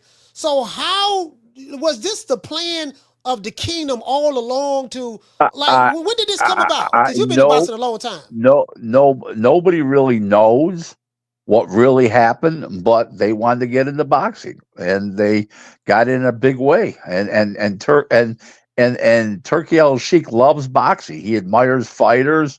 He admires some of the promoters, and he loves the sport. He's excited about it, and he's putting his money where he's not just making fights. He bought the Ring magazine for a lot of money. I mean, not too much, but he laid out a lot of money is what I mean. It was worth a lot of money.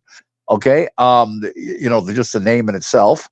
And then he went and bought 13% of a company that was valued at 30 billion, which is DAZN. So 13%, that's about almost a little less than $4 billion. $4 billion, $4.5 billion, something like that. Yeah, something like that, right? Yeah. So you're talking about a guy that's putting his money where his mouth is, and he's got rights to buy more stock in DAZN, and he's doing it all the way around. He's pumping up Ring magazine. He's pumping up DAZN. He's doing all this good shit. And I have nothing but respect for the guy. I like what he's doing. I like what he says. I like he's a man of his word. He's a man of action. You can't beat that. It appears that the Saudis are playing chess. I'm saying when it comes to the sport, what they're doing strategically, buying percentages of DAZN, controlling the boxing division, 100% of the boxing division, getting all of the content, getting all of the promoters. I don't think I think they're playing chess. Don't get me wrong, but I think they're playing chess in a checkers game. Yeah, what I think. Yeah. That's what I agree. think. Yeah, I agree with that. Okay, that's good. Shout out to Boston Police. He say Turki was tired of the politics like Floyd and Manny. Okay. Thank you, fam. Shout out to Candy Slim. Dropping that quarter of a dub. He say, what are Rick's thoughts on Vada, USADA, Ryan Garcia positive test, Victor Conte, and Snack? Well, there was no positive test since way back when, last April. I mean, there's been nothing recently. There was a rumor going on he failed the test. He was not even being tested. So I don't really have an opinion. I just think that everybody needs to get their shit together. I think that the drug thing is all wrong. I think it's all fucked up. Excuse me for using that word, if there's any nice ladies out there. But it's all screwed up. They do it all wrong. And a lot of fighters that are clean. Hold on. Go ahead, Rick. A lot of fighters that are clean don't want to be tested because they feel it's an intrusion, even an invasion of their life, that they can get called at 3:00 in the morning.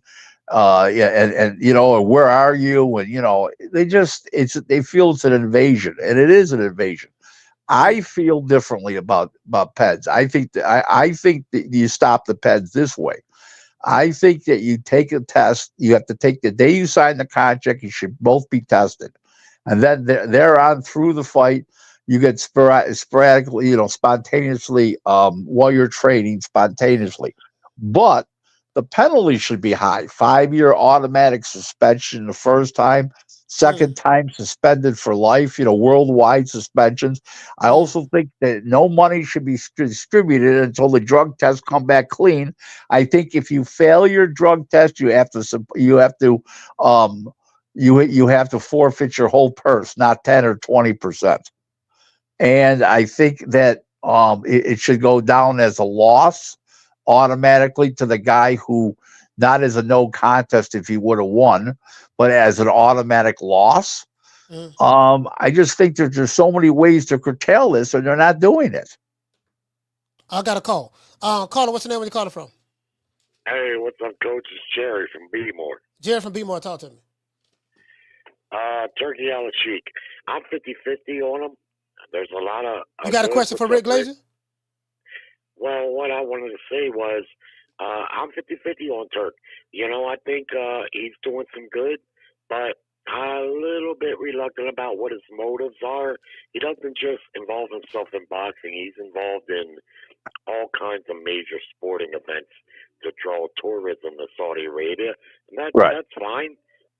You know, UFC, WWE, golf tournaments, all kinds of stuff, and it's well and good. But I'm still 50-50 on him when it comes to boxing, simply because there's some players he's never going to be able to reach, I don't think. Maybe a Canelo, maybe a Tank Davis. And you know, the fights that he's made, the big fights, it's well and good. But I'm going to use a wait and see attitude with him in an overall sense, Coach. You know, to see, because if you remember correctly, Al Heyman, when he first launched the PBC into the boxing, he was paying guys a lot of money. Yeah, but you're talking, Jerry, you're talking about two different things completely. Here's why. Al Heyman came in with I get that. Al Heyman came in with borrowed money. This guy's coming in with a country's money. They can just print more money if they want, and it's not going to cause inflation because it's being spent around the world, and it's a whole different thing compared to PBC. I get that. Totally but what I'm saying is when you can print more money, there's residual effect for that. And a lot of times it's not short term that you notice it, but it's longer term. Because if the Sheik turns a blind eye to boxing, and these fighters are used to get now these expanded purses, it's just like Heyman. Heyman was paying a lot of money. A lot of people said, hey, this can't last. And I realized the Sheik's pockets are deeper, but the fundamentals are still the same. Listen, I'm not bashing the guy. I'm grateful for the fights that he's putting on, but I'm not ready to just jump off the ship entirely because it looks like he's closing in possibly on a monopoly of boxing, and I just don't know if it'll be a good thing or a bad thing. That's all. All right, Rick. All right, Jerry. Salute, fam. Thank Jerry, you for calling. thank you, Jerry. Yeah, man. So, like me personally, I just want to see the fights. I'm not really thinking too deep into it. You know, the weekend fights, I don't care if Kermit the Frog and Miss Piggy put the money up, whatever. We get into fights. We was able to get Tyson Fury and Alexander Usyk twice within a 6-month period. I think they fought the first time, what that was, May last year, and they fought again in December. So that was like 6-7 month period. So and now we got Beterbiev and Bivol, and now we're getting them again. What is that? They fight next month, right? Yep. They fight next February month. So 22nd. Yep. Yeah. So I'm like, man, we got 2 and actually, it would have been done quicker, but he got injured. So Beterbiev got injured, if you remember. So it would have been done quicker. Yes, sir. Caller, what's your name? Where you calling from? Smitty from Ohio. What's going on, Coach? Everything good. Smitty from Ohio. Talk to me. How you doing? All right. So what's going on? So I got a question. So I'm looking at some of the moves that Turki's making as far as buying the ring and stocks in the zone. And my question is, what is the end game you think it is for Turki? Like, what is the end game? Because just looking on the outside, some of his moves look like he's trying to project some stuff for the future. It's a great, Ohio, it's a great question. I don't have an answer to the question because all I did was introduce to the guy and, shook his hand and, in Vegas, August 10th. I didn't really sit down and talk to him, so I can't answer that question, but I will tell you this. I don't know what his end game is, but it looks like it's to control boxing and make the best fights possible for the fans for the least amount of money he can make them for.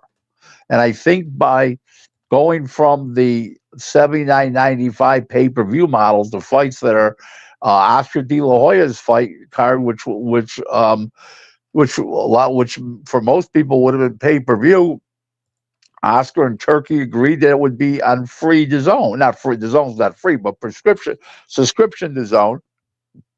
And the other pay-per-views are $19.95 to $29.95. I don't think you could argue with that he's doing his best to keep the costs down while making the best fights. So I don't know what the end game is, but I will tell you that whatever it is, I like what I'm seeing. I like that he's diversifying by buying 13% of DAZN. I like that he bought the Ring magazine. He had this big dinner, big gala on Saturday night in England, in London, and I think he's going to really promote the Ring magazine well. I think that he's going to promote DAZN well. I think that he's going to make the biggest fights and the best fights.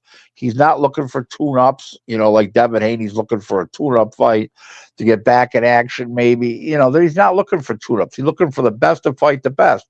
That's why Tank Davis wouldn't fit in what he's trying to do, because he would make Tank fight Shakur and William Zepeda and all those guys and Teofimo Lopez of the world, and he doesn't want to do that. So he's not going to fit in. And that's why PBC is not going to fit in. So there's where we stand. All right, thanks. All right, shout out to Smitty. Thank you. So, Rick, if let's say Saudi Arabia is behind what's going on in boxing today, in today's time, so is it safe to say that Turki Alalshihk is just to face the representative of the country? What they're doing? No, because he's making the decisions. So he's be like the CEO and the president, all wrapped up into one. President of a company and CEO of a company, and he's got a chief operating officer, somebody to run the business daily with him. And I would call the Crown Prince of Saudi Arabia. I would call him, or whatever they're called, maybe call the king. I would call that person the chairman. So that's way I looked at it, the chairman of the board. So I think it's great for boxing. I know what people are saying. Well, what happens if he pulls out and the fighter's going to have to adjust. That's all there is to it. So right now it's a gravy train. We'll see what happens. If something were to, let's say Turki Alalshihk something was to happen to Turki Alalshihk, what does that mean for boxing? Would there be someone to take his place? It's a great question. I don't have no answer. Okay. No answer whatsoever. I wish I did. Shout out to Boxing Police dropping out quarter of a dub. He said, question for Rick. I don't think this is a serious question. He said, why they like Tank, Young Thug, Busta Rhymes, Lil Yachty with nail polish, makeup, and purses. We need answers. I don't know what that means. I have no idea. Okay, all right. So Rick said he don't. I knew when you asked the question, he don't know what that means. So Rick don't know who Lil Yachty is. You get what I'm saying? I don't think that was a serious question, but I appreciate the support. Okay, so I love what he did with the Ring magazine. That to me, that ceremony was a lot for me. I'm gonna tell you why. Because ESPN has the ESPY Awards, and the ESPY Awards, they like to give out awards and pretty much recognize all of the athletes that that have did some tremendous things. Whether it's Tom Brady or Peyton Manning or LeBron James or Kobe Bryant or whatever, just RP to Kobe, just stuff like that. I look at the Ring Magazine Awards, the Ring Awards, very similar to that, because I don't think no one was giving fighters awards that I can remember. Has that went on before in the past? I don't remember. It did, but it went on as in a publication. It wasn't a dinner. There wasn't a night set aside. They were given Fighter of the Year and Fight of the Year and Knockout of the Year and Trainer of the Year, all that stuff, Promoter of the Year. Yes, but they weren't having a ceremony. They weren't having a big dinner. Or they weren't having no gala affair. Yeah. So, yeah, I like that, man. Do you think that's something that the fighters can appreciate? Absolutely, it shows respect for boxing, for the boxing itself, for for the fighters, the fans, everybody. It's a great thing. It's very very costly, but I mean, somebody told me that thing cost like $1.5 million the other day. Yeah, that's a lot of money. I would say every penny of it. Okay, what about the critics over here in America who say, well, man, Turki Alalshihk don't know what he doing. They losing money. I don't know how they know they losing money. But they It's losing. not, the purpose right now is not to make money. It's to build boxing back up, the credibility of boxing, the awareness of boxing, and the awareness of the zone, and the awareness of Ring Magazine. And by doing all those things, you're building up boxing again. So that right now, it's like seed money. And he's going to lose money for a few years, like 3 to 4 years, maybe 3 more years. That's any business. He's looking to turn it around, and I think he can turn it around. That's my opinion. Yeah, I know when I started my business, I lost money like the first 2 years, and then I didn't start seeing a profit from my copywriting business. And then you met me. The third year. hey,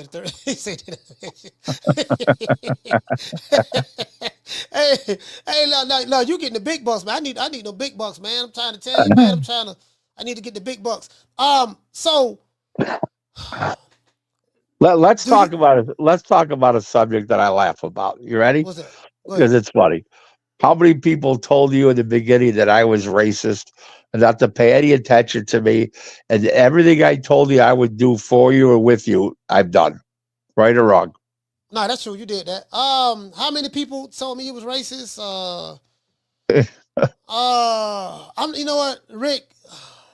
I would probably say maybe 2 or 3, but it was people who didn't like me, but they did not want me to have you on the show, so they didn't have any credibility with me because they, I think their motive was they didn't want to see me grow or take off or whatever, so they felt that, hey man, we don't want to see Rick Glazer on the show. So my thing is this here, I say, well, okay, if Rick is racist, give me an example or send me some receipts of some racism, and no one has sent anything or showed me anything yet to this day. And I said that I judge people according to how I judge people for myself. I don't make a decision whether I'm going to like a person or not like a person based on what someone else says. I have to see it. Like, you got to give me some receipts. Like, someone can tell me anything about anyone in the chat, and I'm like, man, okay, can you give me some examples of that? If you can't give me no examples, if your example is, well, he don't like Al Heyman. He don't like Al Heyman. I don't like what he said about Al. That's not an example. I don't like Lou DiBella either. You know what I mean? But the last time I looked, he was white. Lou DiBella. Lou DiBella, you don't like Lou DiBella or what's my name, Steven Espinosa? What's up with Steven Espinosa? You and him friends? No, and I don't like Dan Rayfield either. So, and he's a white man. So what the fuck, you know? Yeah. Well, but it doesn't fit. It doesn't fit the racial jacket that we're trying to put on you. Boxing Police said Turki makes boxing feel like the 90s, but in 4K.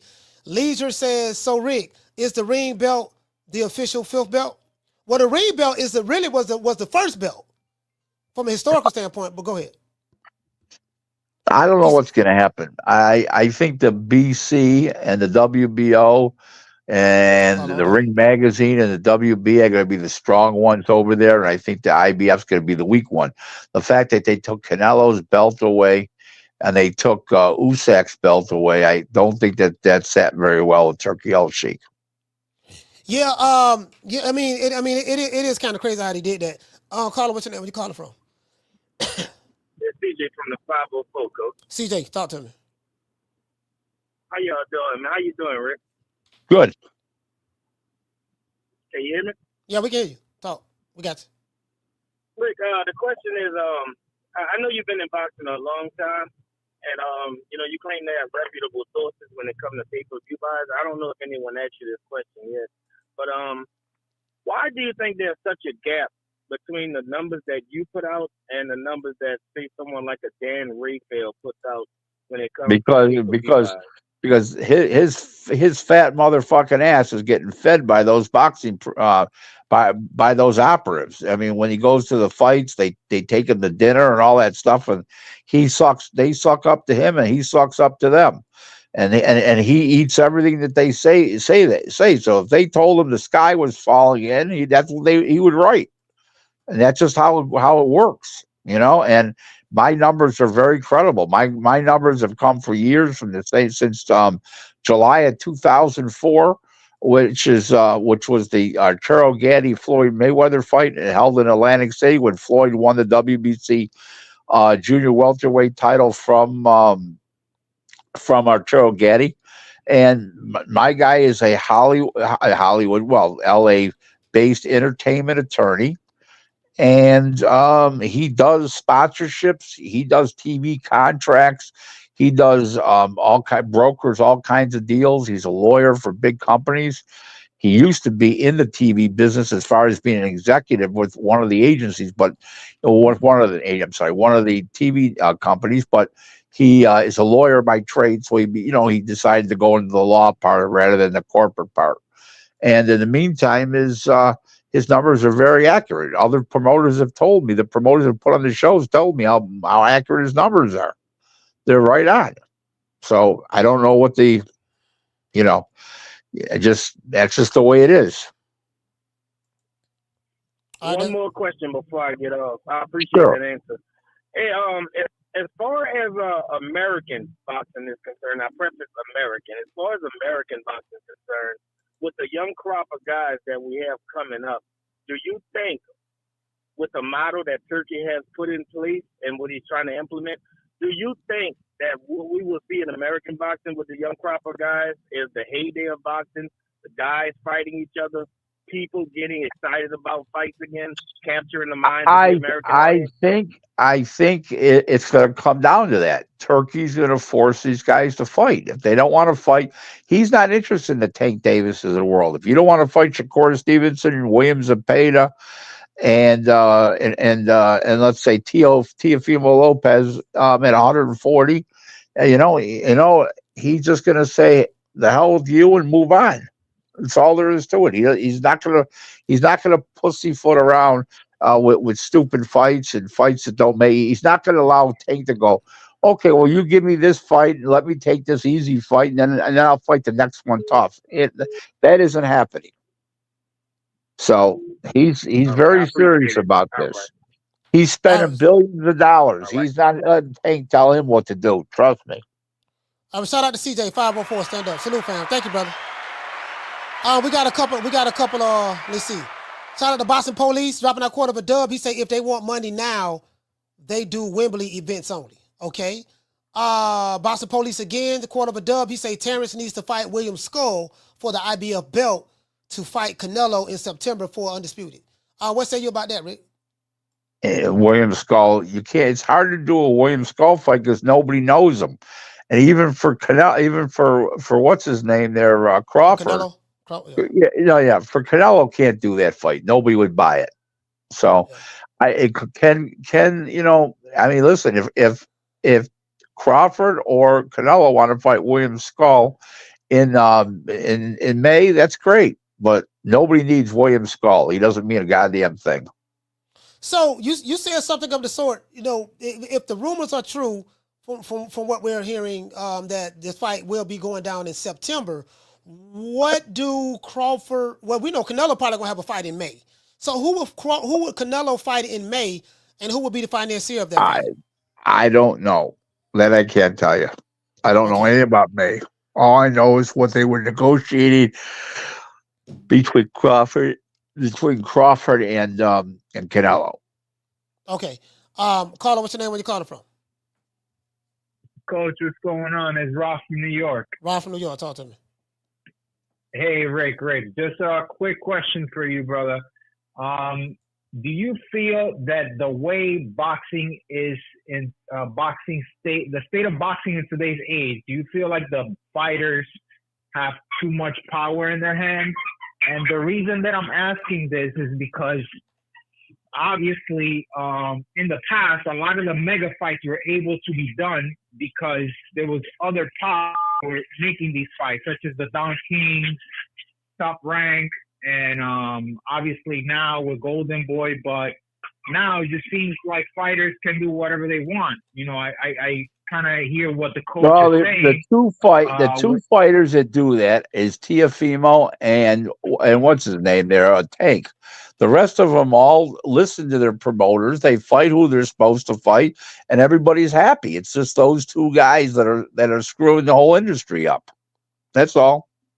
I mean, because I pretty much I'm on the fence of with Canelo doing the same thing, and pretty much coaches mentioned earlier today that the Benavidez and the Morrell fight is they're doing a horrible job in promoting it, and I totally disagree. The issue with that is that I'm a big Benavidez fan, but he ain't no star, and neither is Morrell. So at the end of the day, that fight is gonna flop because they're not stars. The way the business used to work before is you pretty much play the old dog. They used to be the star against the new upcoming guys, and that's how you carry the business. But unfortunately, that's not how the business works anymore. Well, you're sort of getting that in Benavidez. He's a little bit of a star, not much, and Morrell is the upcoming guy. So let's see what happens. I give him credit for that making that fight because it's pretty risky financially, that fight. So best regards to PBC on that effort. All right. Well, thank you, Rick. That's my call, Coach. All right, salute, fam. Thank you. All right, Rick. A shout out to Boston Police. He said Canelo maybe fights Jamel Charlo.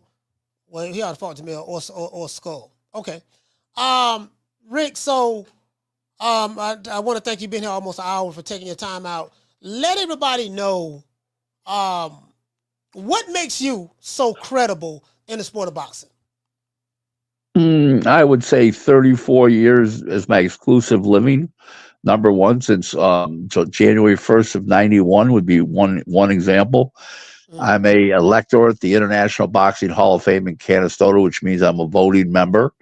I vote people in the Hall of Fame. I've been an expert witness in 38 professional boxing. Matter of fact, I took on my 39th case yesterday.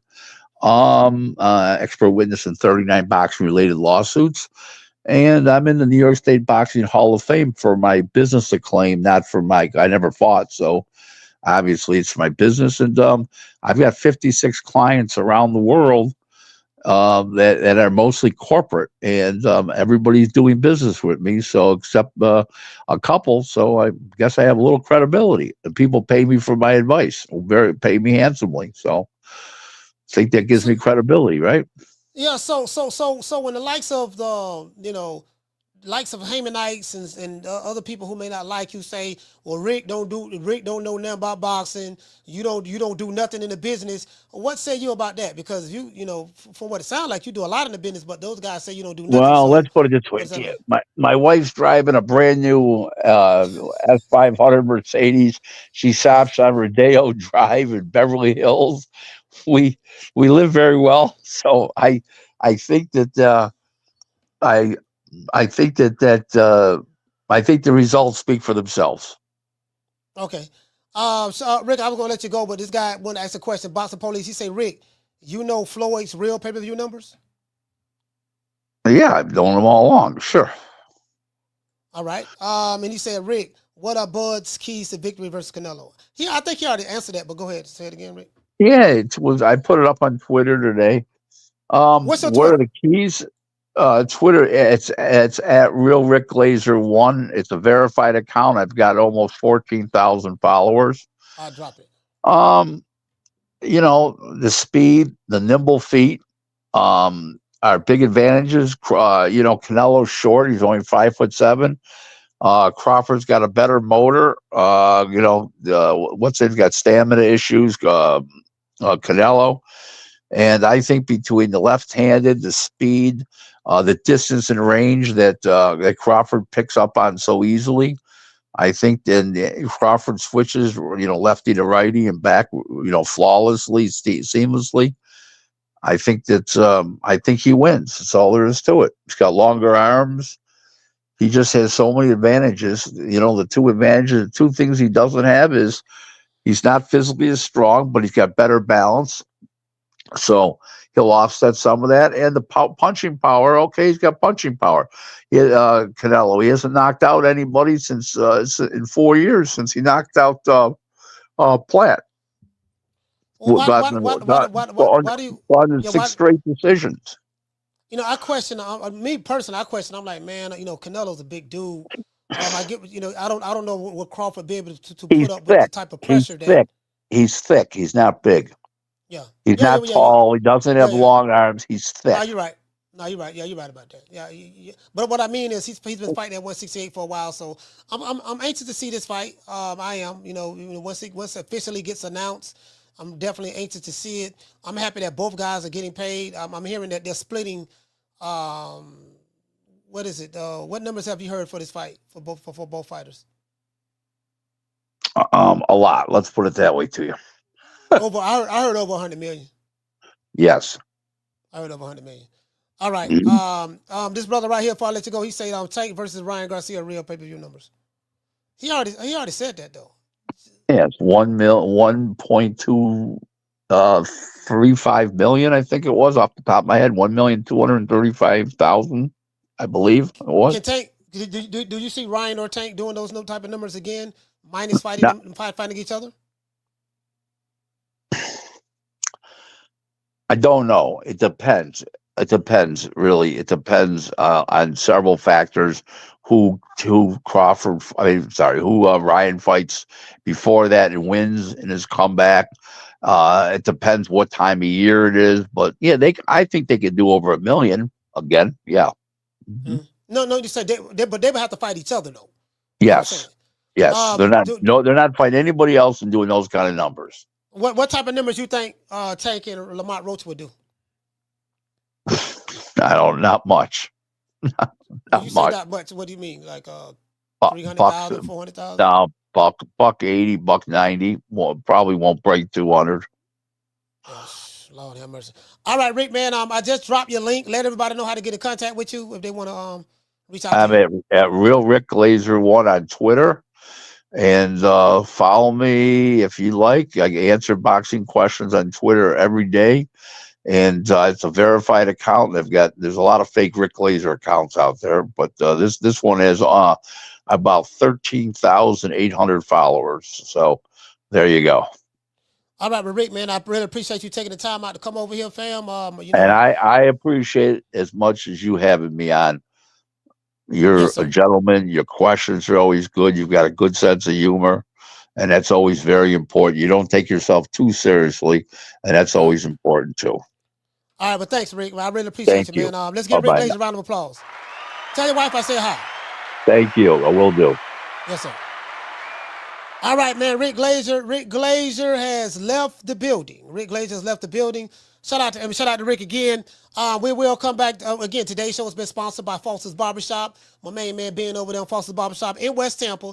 If you are in West Tampa, if you are in Tampa, Florida, you're looking for a haircut, please go to the best barber in town. My barber, my guy.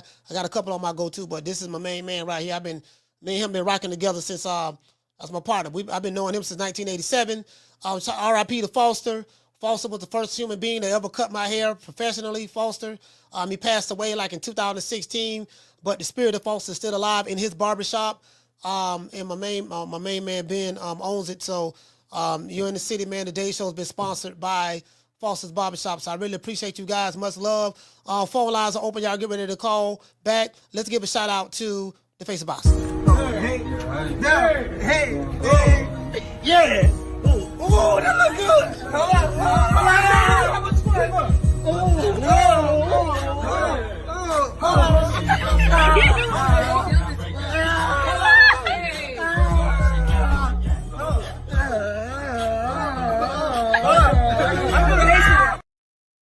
Yeah, the good old US of A. Hey man, shout out to my sister Miss Black Panther. Hey, okay. Dropping that bam dub on your boy. Hey Leroy.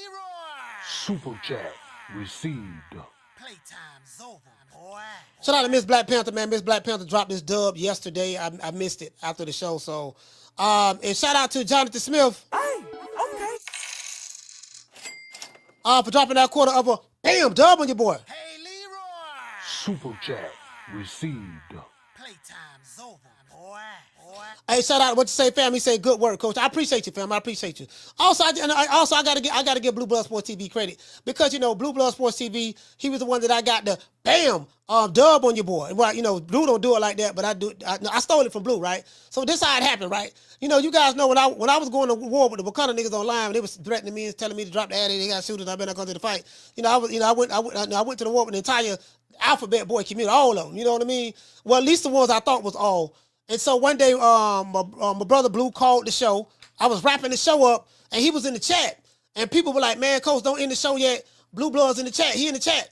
And he said, "Put the phone number back out." So I put the phone number back out. I thought it was I didn't know. I didn't see it. But then I thought maybe it was a fake Blue once I did see it. Once people caught my attention. And I dropped the link he called. And he was like, "Man, ask me what issue I had with him, this and that. We spoke it out, whatever." And me and Blue been straight ever since. So I told him about it. I said, "Look, man, well, we don't spoke it out like men. Everything good. And we won't have any more issues. And we haven't had any issues since. You get what I'm saying? I'm a man of my word. I keep that. Now, when I was in New York, when I saw Jabba the Hutt, so I got that from him. I was trolling. I was really like trolling, making them niggas mad because they got mad every time I did it. So I'm the type of dude, when I do something that make you mad, I'm going to do it even more to make you even madder. If there's anything that I can do to make a hater upset, if you hate my guts, if there's anything that I can do to ruin your day, make you have a bad day, make you just not feel good about yourself, it's my duty to make sure that I do that. Whatever I can do to get on the hater's nerve that don't like me, I like to do it. That's just how petty I am. I'm like that, diabolical like that.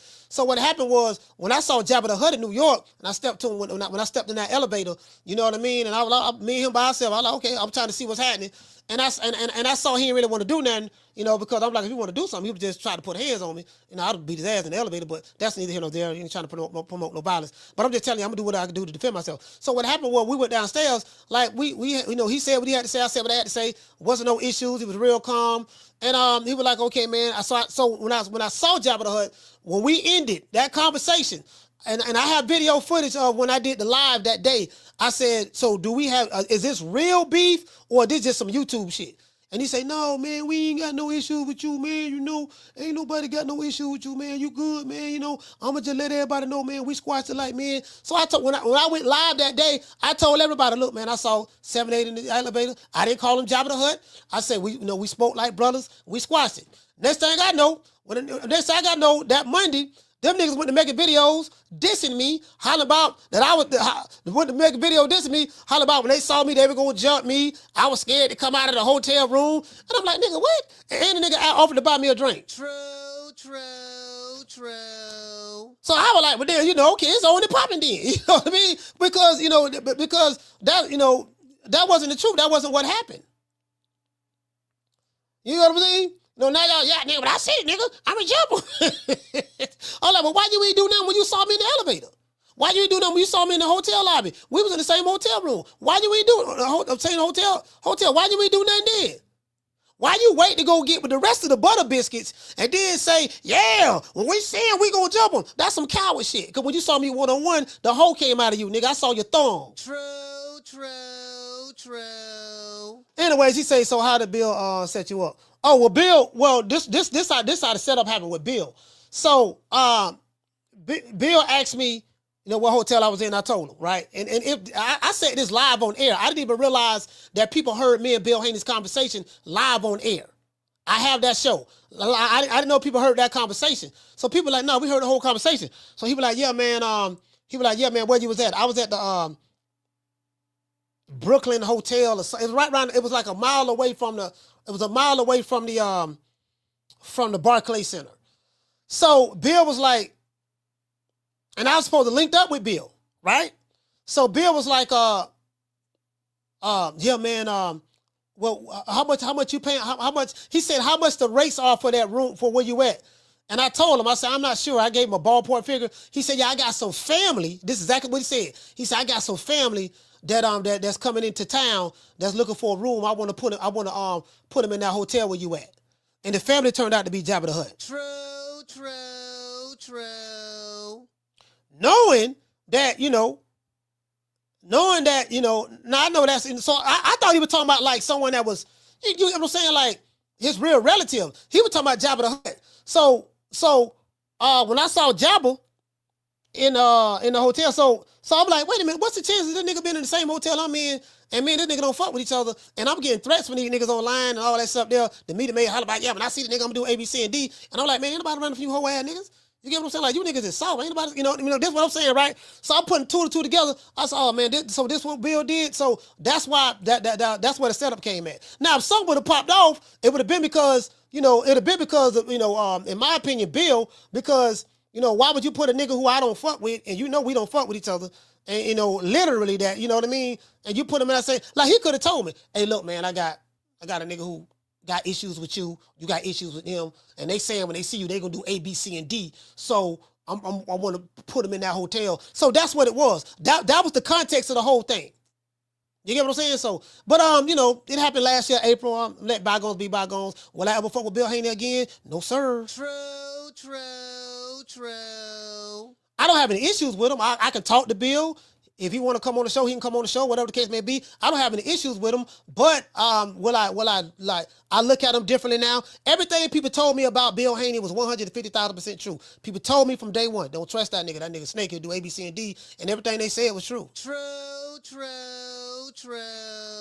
So, I mean, it is what it is. So, you know, it is what it is. So, I mean, that's the way I'm taking it, based on my personal experience. I know what my gut feeling told me, what my gut feeling is telling me, and what my instincts is telling me. And my instincts don't lead me wrong.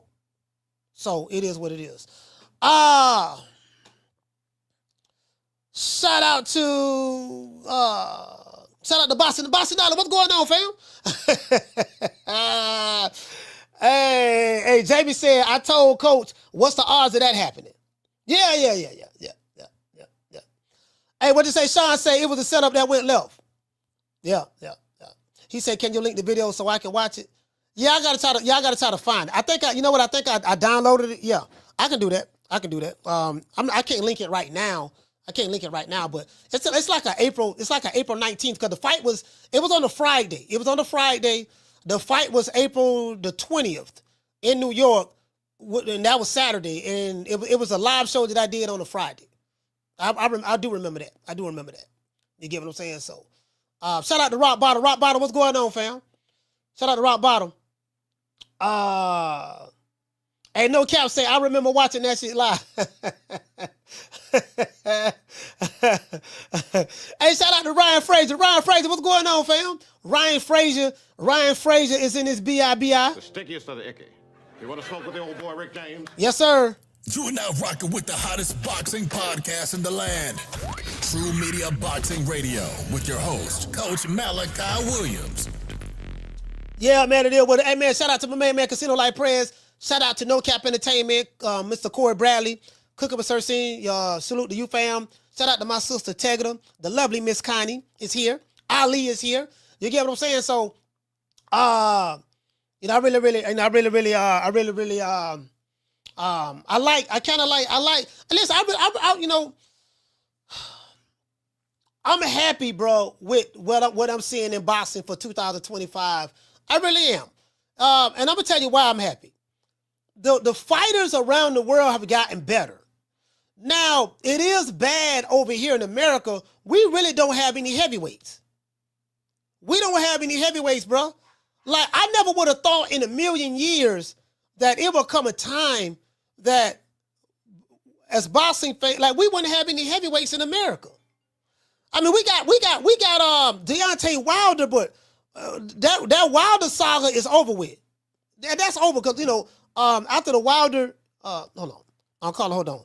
Wilder's pretty much on the the downside of his career. After the 3 Tyson Fury fights, then he fought Robert Helenius, then he fought Joseph Parker, then he fought Zhilei Zhang, and he's lost 4 of his last 5 fights. Now he's fighting on BOK Prime. You know what I mean? The same BOK Prime that Deontay Wilder's fans and supporters was making mockery of and picking at. Do you remember when Boston Shigo, Jabba the Hutt, and the Butter Biscuits, and what his name is, Manager Marty, Fanon and all them. Oh man, Crawford fighting on MLK Prime, and he fighting. Man, ain't nobody else having no MLK Prime, and man, they ain't got no money. They broke. He panhandling. Y'all remember that? So now those same people who pro Deontay Wilder fans who were dissing BLK Prime, and a lot of the pro PBC guys, guess what? Your king Deontay Wilder is fighting on BLK Prime.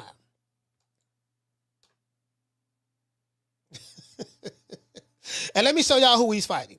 Carla, what's your name? Where you calling from? Man, what's happening, Coach? The Casino Life Prayers 2 times, man. Casino, talk to me. Hello? Can you hear me? Hello. Yeah, I hear you now. All right, go ahead. Hey, I had hollered at Brian Norman Sr. and because I was trying to see what else was they gonna do other than fight. You gonna be at the weigh-in on February 14th? I should. I mean, if BLK sent for me, yeah, BLK sent for me, yeah. I talked to Daz, but they got to send for me. So yeah. Absolutely. Oh, okay. Yeah. Well, shit, remember I told you I gotta go out of town I'm going out of town. I gotta be somewhere on the 15th, but I ain't leaving till the 14th night. So I was gonna go to that weigh-in. I was just saying if you was gonna be in that motherfucker. Yeah. I should be there. If I'm there, if I'm there, man, we gotta link up, man. You know what I mean? Yeah, absolutely. Yeah, I'll probably be there. I'll probably be there more than likely. Man, I know this off topic, but I'm trying to get Brian. I told Brian on the scene, I was like, man, listen, because Chico Lopez gave goddamn Santillion a damn dog, right? Yeah. And I'm like, man, hell no, nigga, the real dog from Atlanta, nigga, that nigga will knock that nigga out. So I'm trying to get that nigga Brian Norman Jr. a dog, because nigga Chico Lopez gonna get Santillion the dog and shit, man. But that's off subject, man. But salute, Coach. I'm just fall back. All right. Shout out to Casino. Man, hold on, man. What to do with that? Hey, bro, somebody sent me man, I had my brother from Philly. My brother from Philly sent me something, man, who Deontay Wilder supposed to be fighting next. I'm like, no, fam. Okay, it's not showing on BoxRec yet. But Wilder's, matter of fact, let me put it up. Wilder's supposed to be fighting, what's the dude name? Ryan Harper? Oh, yeah. Oh, man. Yeah, this the dude with the dreads. No. Wait a minute. Hey, the man from Jacksonville, too, dog. Man, he from Jacksonville. A straight tomato can. True. Man, what the dude they do? Somebody said Curtis Hopper. Man, bro, it's shaking like booty meat over here, boy. Man, it's shaking like booty meat for us over here, man, in America, man. God damn, dog. We can't win for losing in the heavyweight division. But this is why our good brother Deontay Wilder fight next. Now, this ain't a recent, matter of fact, let's look at a recent picture of him. Curtis Harper. Let's pull him up. Y'all may not know who this is right here. So let me do this. Let's pull up Curtis Harper right here on BoxRec. When I show y'all this picture, y'all gonna know who he is now. They call him the Hurt. This is who Deontay Wilder fight next, the Hurt. He has a 1.5-star heavyweight rating.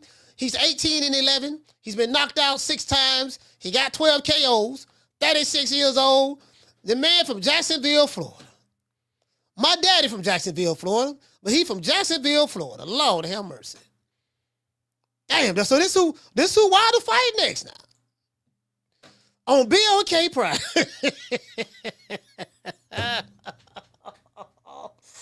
Oh my God, bro. We down bad, dog. We down bad. Man, this where we at now? Man, Duval. No, man, look here. I ain't gonna put that on Duval. I can't put, hey, listen, Duval County ain't nothing to be playing with, but I can't put that on Duval, dog. Jacksonville, no, man. He from Duval, though. He been boxing, this is his 15th year. He started boxing in 2010 when he was 26 years old. He started boxing in 2010 when he was, no, that was 15 years. He been boxing, that's been 15 years. So he started boxing when he was 21. 2010, my bad, this 2025 to 15 years. So he been boxing for 15 years.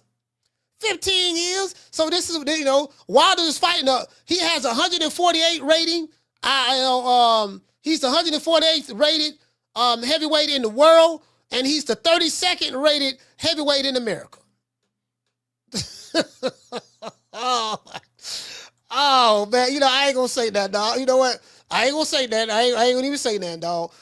Shout out to Guerrero. Hey, okay. Dropping that quarter over. Bam, dub on your boy. Hey, Leroy. Super chat received. Playtime's over, boy. Man, what you say, fam? He say he looks like he's smelling a fart. Lord have mercy. Down from the bar, there's a platform stage.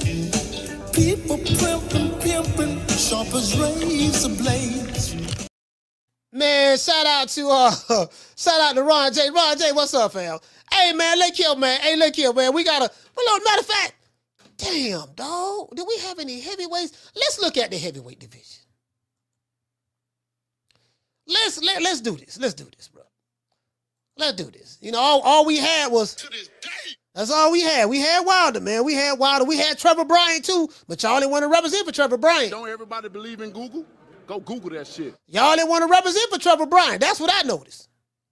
Y'all didn't want to represent for Trevor Bryant. Trevor Bryant was our other black heavyweight champion. He had the WBC Reggie belt, but that's neither here nor there. When Deontay Wilder got beat by Tyson Fury in the second fight and Fury took his belt, we had one champion in America. That was Trevor Bryant. He had the WBA Reggie belt. Wasn't nobody riding for him. Wasn't nobody on cold. They weren't talking about, no, we got to stick with the brothers. They totally ignored Bryant. They totally ignored doggone Trevor Bryant. Ran off on the floor twice. That's what they did. Then Dillian White came over here, fought Trevor Bryant on the Don King card, knocked Trevor Bryant out, took his Reggie belt, and then took it back to the UK. That's how Daniel Dubois, my bad, talk about that, Daniel Dubois came over here and knocked out Trevor Bryant on the Don King card right there in Miami at the Highlight. Is it at the Highlight or the Hard Rock Hotel? Knocked him out there, took it back to the UK. So now we had two UK fighters came to America and beat our American champions. Tyson Fury took the belt from Deontay Wilder, beat him on Black History Month in Las Vegas, and Trevor Bryant got beat by Daniel Dubois in Miami. Well, it was either at the Highlight in Miami or it was at the Hard Rock Hotel in Broward, Hollywood. Either way it go, we lost to two British. You know what I'm talking about. Y'all all know what I'm talking about, man. Now we ain't got nothing. You get what I'm saying? So y'all keep talking about Euro bombs, but the Euros came over here and whooping our ass. Shout out to E-Money. Don't everybody believe in Google? Go Google that shit. Hey, okay. Dropping that $2 super chat. What did he say, fam? He say the dude who quit and walked out against a Jaguar. Yeah, that's him. But see, y'all don't know why he walked out against a Jaguar. This why he walked out. Because a lot of people thought that he was scared he's a coward. Nah. What happened was, because he was the bottom of the barrel in the heavyweight division, what happened was Curtis Harper was supposed to get paid a certain amount of money. And when he went to the ring, when he went to the ring, the PBC haven't paid him yet. I think this is when FL Jogbar was still with the PBC. So Curtis like, man, where the money at? I ain't got paid. Hold on, what happened? What my brother? My brother from Philly was telling me about why he had done walked out. Yeah, Nate Campbell was the trainer. Y'all remember Nate Campbell used to be over there with Floyd Mayweather, right? Former fighter. Nate Campbell was the trainer. So that what happened. They was supposed to pay them, and they ain't pay him no money. You get what I'm saying? So he like, man, I ain't finna be getting here fighting for free. So he walked out. Al didn't pay him. Or whoever, you get what I'm saying? Whoever was supposed to pay him. So, man, it is what it is, man. You get what I'm saying? So that what happened, dog. Shout out to Deal. Hey, okay. We're dropping that quarter over. Bam, dub on your boy. Hey, Leroy. Super chat received. Playtime's over, boy. Yeah, that's him. But see, y'all don't know the backstory why he did that. You feel me? Down from the bar, there's a platform stage. People pimping, sharp as razor blades. E-Money said, I think he tried to change his pay in the last minute. No, he ain't trying to change his pay. He didn't get paid he didn't get paid what he was supposed to get paid. What he said, I ain't walking to that ring to look bad in that case. Yeah, no, man, no. I mean, listen, man, that man fault. No, that man supposed to got paid, bro. He never do that in a fight before. Like, that was the reason why he did that. He never do that in a fight before that I know of. You get what I'm saying? So it is what it is. Yeah, they ain't pay the man. You know, listen, that's just like you're a rapper. Let's say you're an entertainer, right? Let's say you're an entertainer. Let's say you Chris Brown. You Chris Brown or you Kendrick Lamar, whatever the case may be. The promoter say, hey, look here, baby boy, check this out. Check this out, Miss Connie. Check this out, Miss Connie. Check this out. Hey, look here. Hey, Rock Bottom. Check this out, baby boy. Check this out. This one we'll do right. Martin King Boston. Check this out, baby boy. Shout out to Tyrone. Check this out, baby boy. This is what we're going to do, right? Listen, I got this fight we doing, right? I got Shawty Big Nuts. You know, I got a contract right here. I want you to sign on the dotted line. You fighting Shawty Big Nuts. You fighting them February the 15th in Atlanta. You know what I mean? All right, cool. So I'm signing right on the dotted line. Now, this is what you're going to get paid. You're going to get paid a 6-pack of Corona, a whole head cheese sandwich, a whole jar of pickled pig feet. You're going to get a can of Colt 45. You're going to get a 12-pack of Slit Smoke Liquor Bull. You're going to get a 40-ounce of St. Ives, $50, an Amazon gift card, and I'll call it a day. True. So for what I heard, I don't know how true this is now. I cannot, I don't know. According to sources, I'm gonna just say according to sources. For what I heard, he got paid everything, but the jar of pickled pig feet.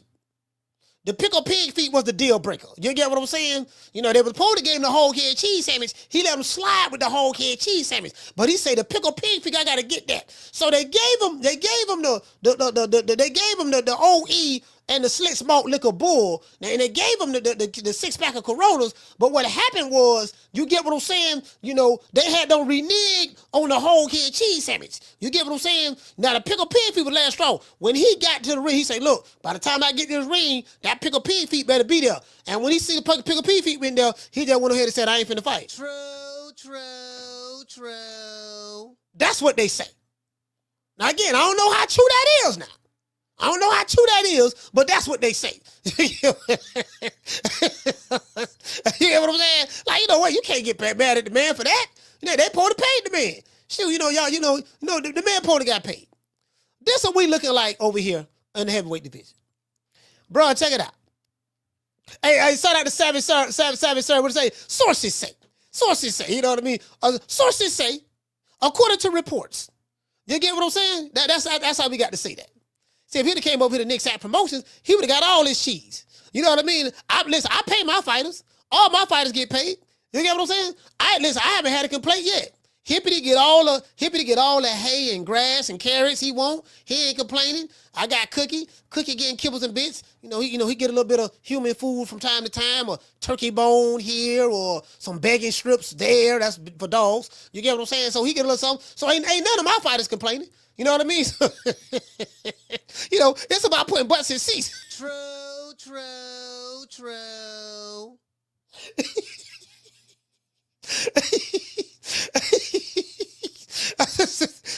I'm just saying, it's about putting butts in seats. That's all I'm saying. You get what I'm saying? Anyway, that's what it looking like over here. Okay. UK, the number one fighter, Alexander Usyk from the Ukraine. Daniel Dubois, number 2. You know what I mean? Kabayar, number 3. I think he from Germany. Right? Anthony Johnson from the UK, number 4. Martin Bacole, I think he from Scotland, right? Tyson Fury, UK. Joseph Parker from New Zealand. Lawrence Okoli, he from the UK. Zayli Zane from China. Fabio Waterley from top 10 from the UK. We got Michael Hunter at number 11. Why ain't nobody rallying around Michael Hunter in America? Listen. Can anyone tell me why the brothers over here in America, since we supposed to be on code, why we ain't rallying around our black brother, Michael Hunter? Don't nobody make no videos about him. We don't talk about him. None of that. I ain't never made a show on Michael Hunter. I'm just being honest with you. Hey, what to say, Dr. Mario? You say Bokole from the Congo? Oh, he from the Congo? Okay, that's our African brother. Our African brother, the continent of Africa, Bokole, he's from the Congo. Okay, cool. You get what I'm saying? Why we ain't getting behind our brother? Well, what part of the code is this? We pick and choose which brothers we want to get behind. Why we ain't get behind Michael Hunter? Why it had to be Deontay Wilder or bust? We got an American right here named Michael Hunter. All right, they got big Odo Waleed, FL Jogbar, you know, he ain't from Texas, FL Jogbar. What country FL Jogbar from? What flag this is? Anybody know what country FL Jogbar from? We got Justice Hooney, he from Australia. Dillian White from the UK. We got Murat Gassif. You say FL Jogbar from Nigeria, huh? Okay, cool, he from Nigeria. We got Jared Anderson over here. Now we saw what happened when Jared Anderson ran up on that brother from the Congo, Bokole. We saw what Bokole did to Jared Anderson. He beat the brakes off of him. They talking about Houston, Texas. Jared Anderson is from Cleveland. I think he's from Cleveland, right? I think he's from Cleveland. I think he's from Cleveland, Cincinnati. I think he's from Cleveland. Yeah. So we saw what happened. We saw what happened when Jared Anderson stepped in there with a foreign fighter. We saw what happened. He got knocked out. He got dropped. Now he kept getting back up. Now I give him that. He kept getting back up. I give him that. He did that. To this day. He kept getting back up. You get what I'm saying? It is what it is. Listen, I gotta be honest with you. He did that. He kept getting back up. I'm sorry? 160 is my weight division. I want to unify. I want to get Golovkin in the ring. I want to bring him to Houston. You know what I'm saying? I want to get Canelo out here to Houston. If they really to come down to 160, this is my weight division. We got Derek Chisora. Okay, now let's go to rank 22. We have Andy Ruiz, and we got Richard Torres. Now this is a work in progress that Top Rank is doing. Richard Torres, I ain't impressed with him at all, but he's a prospect right now. They got Frank Sanchez from Cuba. We saw what happened to Frank Sanchez. Frank Sanchez fought on that Riyadh season card and got the brakes beat off of him. You get what I'm saying? So we ought to know what time that is. It is what it is. Get over here! Yes, sir. I'm one of the baddest motherfuckers of all time. We got Jarrell Miller. I used to call him CVS, Mr. Pharmacy. He got popped for every drug known to man twice. You know what I mean? So he sure never got enrolled in VADA. They talking about Ryan Garcia. Yeah, I totally agree with Ryan Garcia. He got enrolled. He got enrolled in something. What is VADA, WADA, USADA, enchilada, whatever y'all choose. He got enrolled in something. Let's see. And they got Deontay Wilder ranked number 31. He's the 31st ranked heavyweight on BoxRec.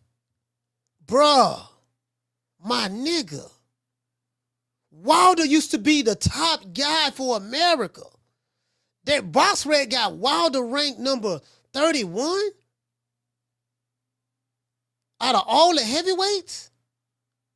So they got 30 other heavyweights that they feel is better than Deontay Wilder. Out of all of the things that Deontay Wilder has done, come on, fam. I'm the best ever. I'm the most brutal and vicious and most ruthless champion there's ever been. There's no one can stop me. My style is impetuous. My defense is impregnable. I mean, it might be safe to say that Wilder might be a tomato can at this point. He might be a cherry pick right now. Damn. God damn, let me pull up the ring, Maggie. Let's pull up the ring. Damn, dog. Wilder done fell out big time. And now he fighting doggone Big Hurt. They called him the Hurt. Hey, I don't want to talk about my brother. That's my brother. I don't want to talk about my brother. I don't. You know what I mean? Curtis Harper, I don't want to talk about him, but matter of fact, hold on. Now let's go back. Let's go back to this Instagram, Instagram post. Let's go back to this Instagram post. Now that I showed you Curtis Harper, IFL TV Boxing says Harper signs to fight Wilder. If you don't know who Curtis Harper is, let y'all see who this is. Damn. I remember them niggas were picking that BLK Prime. Get what?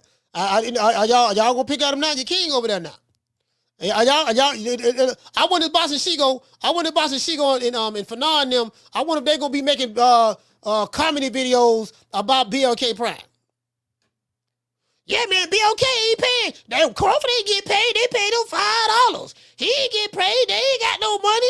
Okay, now, Deontay Wilder over there now.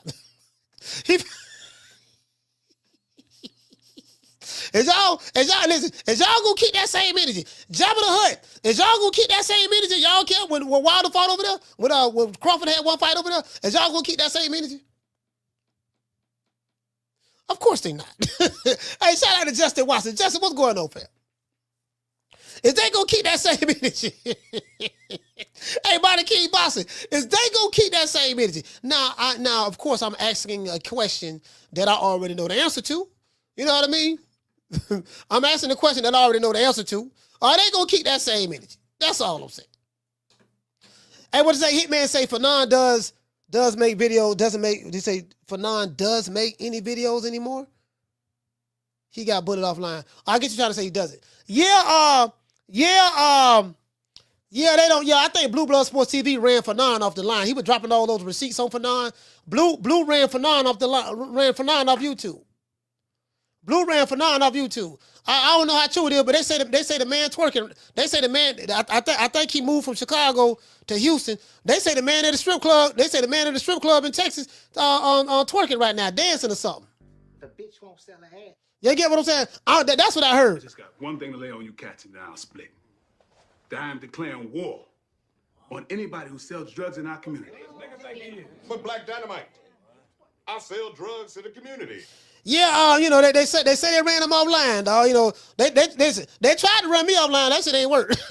It didn't work. I'm like, y'all got the wrong one, boy. This little nigga here gonna scrap, boy. I'm like, you might well call me little scrappy. This little nigga here gonna scrap. It's gonna take a whole lot more than that to get me off goddamn line. Like y'all niggas, boy. It's gonna take a whole lot more than gun emojis, videos. It's gonna take a whole lot more than that, boy. Cause I'm just as talented than any nigga. They said another gave you niggas money. You can believe that, boy. I'm talking about, boy, and I'm petty. But you could call me the can man, because anybody can get it. Africans, Americans, Dominicans, Mexicans, anybody can get it.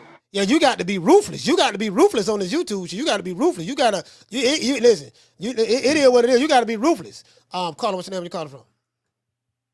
Man, what's happening, Coach? This casino 3 times. I don't mean to blow your phone up. I kind of know what happened to Fanon. I just want to let you know. I want to tell everybody. It wasn't Blue Blood. It was Showbiz. Oh, Showbiz ran him off the block? Yeah, Showbiz killed him with success. Let me tell you what happened, right? The nigga was going at Showbiz hard, bro. Right? I remember that. And Showbiz, they was going back and forth on Twitter and shit, right? So then he got on his channel talking about Showbiz got fake numbers. He basically saying that's not even his own channel. He worked for somebody. He was saying all this shit, like, basically, you know what I'm saying? Like, trying to say, how the fuck do Showbiz got more views than the fight get? You know what I'm saying? And I'm like, bruh, I tried to tell the nigga as humbly as I could. I was like, bruh, you don't even understand. Like, Showbiz got a cult following, bruh. You don't even understand, dog. I was like, sometimes I be listening to Showbiz call the fight and don't even watch the fight. I tried to tell him. But then the very next week, Showbiz was on the zone. Yeah. And then when Showbiz was on the zone, like he was on, like his whole show was on the zone. On the zone, you could watch the fight and have Showbiz on the screen at the same time on the zone. Yeah. And then ever since then, Fanon disappeared. Because he killed him with success. And Showbiz went to Saudi Arabia. He got invited over there. He was over Saudi Arabia. Yeah, too. that's what I'm saying. Yeah. So he seen that he was basically just looking like a hater and shit. He was hating basically. It destroyed. And then it's like it destroyed him. Yeah. Huh? You saying it destroyed his credibility. It made him break down. You know what I'm saying? Shit. But I told the nigga, bro. I told him, I wrote a whole paragraph to the nigga because I'm like, dog, you really barking up the wrong tree, bro. I'm like, I'm trying to tell you. And then shit, the nigga got deleted. Damn. You know so that's what happened. All right. Well, hey, thanks, Casino, man. Salute, fam. Casino ATL. Yeah, I thought it was Blue Blood. It was because it was Showbiz, huh? Yeah, these old hate that niggas, man. Niggas be hating. I don't know why they mean. I don't know why they hate Showbiz. Like, again, like, Showbiz ain't everybody's cup of tea, but the man is successful. Like, I'm not the one to hate on success. That man is successful. He came in this game. He started way before I did, but he came in the game. He figured it out. I can tell you, I studied a lot of content creators outside of boxing. You know, people who got big channels, like millions of subscribers, 500,000, 600,000, 700,000 subscribers, stuff like that. And Showbiz figured the game out, and he knows he built a strong following. And I can't hate on that. I can't hate on that. And the man making good money doing this shit. I remember when I think he had a job at one time. He making good money now. So, bro, like, listen, I can't hate that. I can't hate that at all. Caller, what's your name? Where you calling from? What's up? I'm walking the BX. What's up, Coach? Go ahead. Yo, I just want to ask you, Coach, is Jabba the Hutt and these dudes, are they, if Crawford do fight Canelo, are they going to be on Crawford's side or on Canelo's side? I just want to know, Coach. Yeah, I don't know. I mean, they don't like neither one. They'll probably be on Canelo's side because they hate Crawford with a passion. So, oh man, nah. Yeah. Wow. Anyway, bro, that's all I wanted to say, man. All right, salute, fam. Shout out to N1.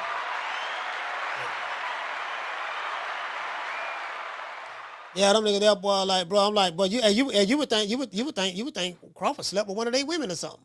Well, them niggas hated him, bro. I'm talking, bro, I'm like, you would think he slept with one of their women. You get what I'm saying? So, it is what it is. Anyways, them niggas will be all right. See, it's something I used to say over here a long time ago, right? And you guys been watching me for a while, so you know when you hear this, you're gonna know. I told you guys this. You guys remember what I used to say? I say sometimes this is when Crawford landed the Errol Spence fight.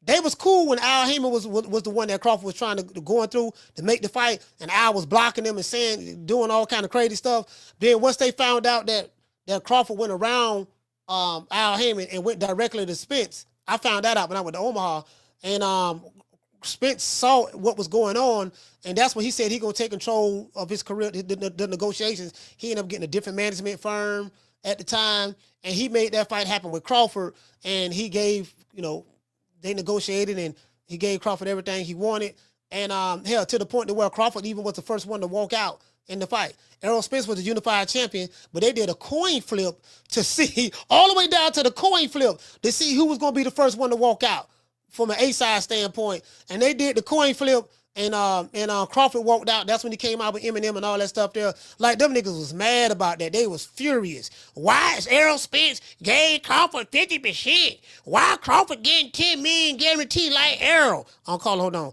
Now, why Eminem walking him out?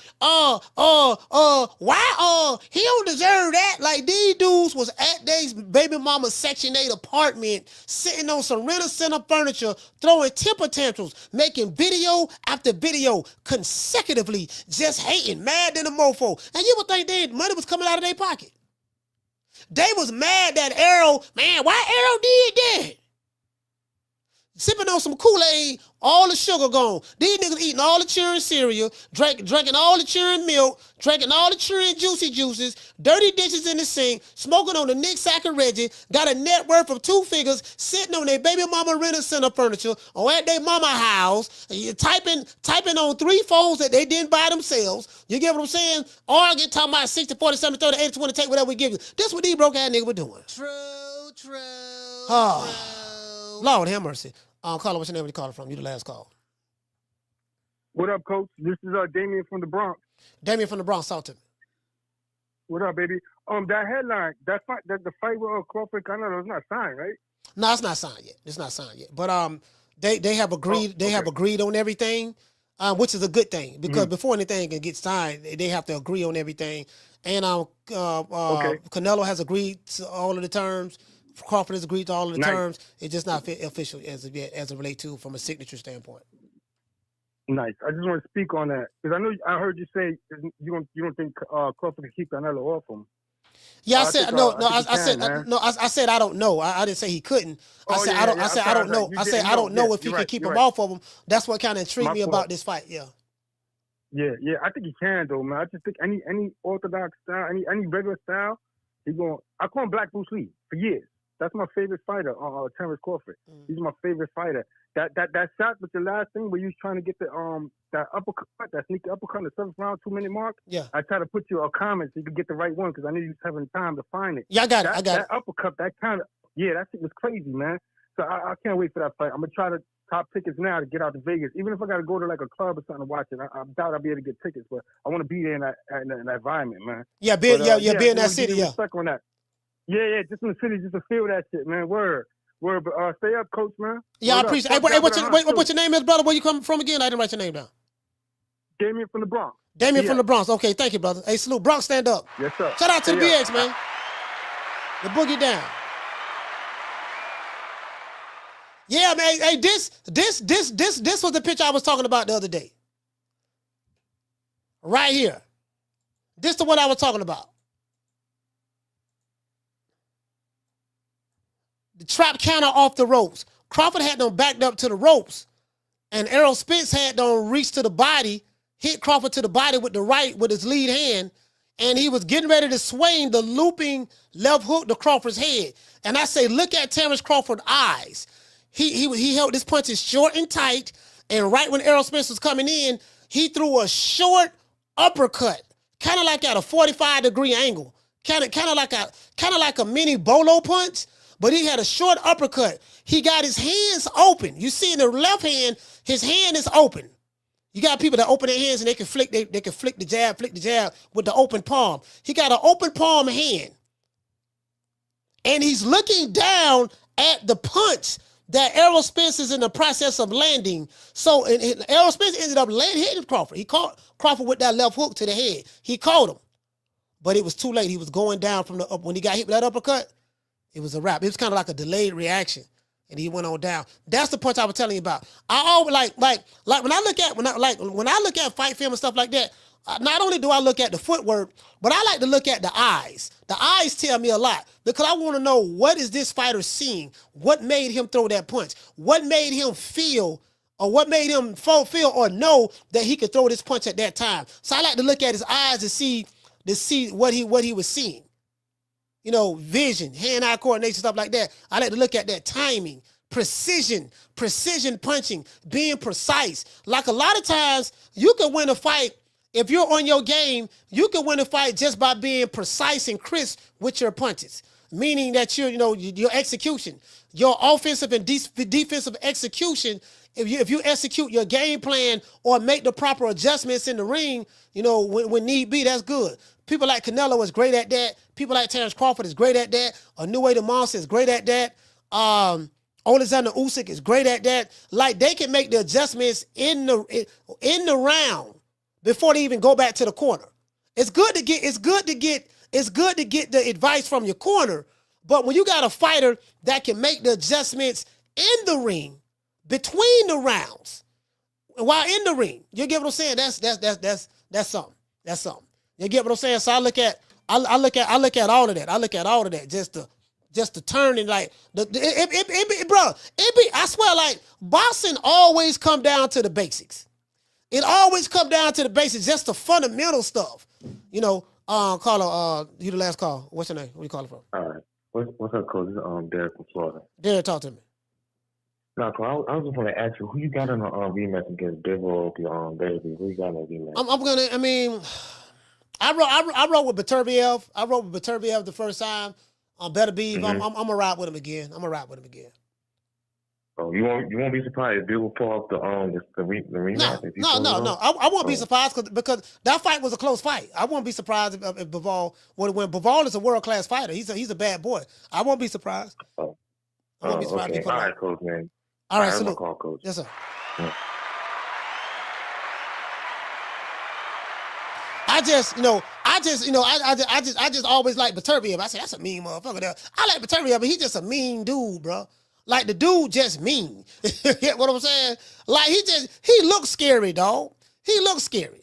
It is what it is, man. Shout out to everybody in the chat. Let's give a shout out to our sponsor. Let's see. We got a cash app right here. We got a cash app earlier. Let's give a shout out to the lovely Miss Black Panther. Hey, okay. And let's give a shout out to Jonathan. Hey, okay. Let's give the cash appers a round of applause.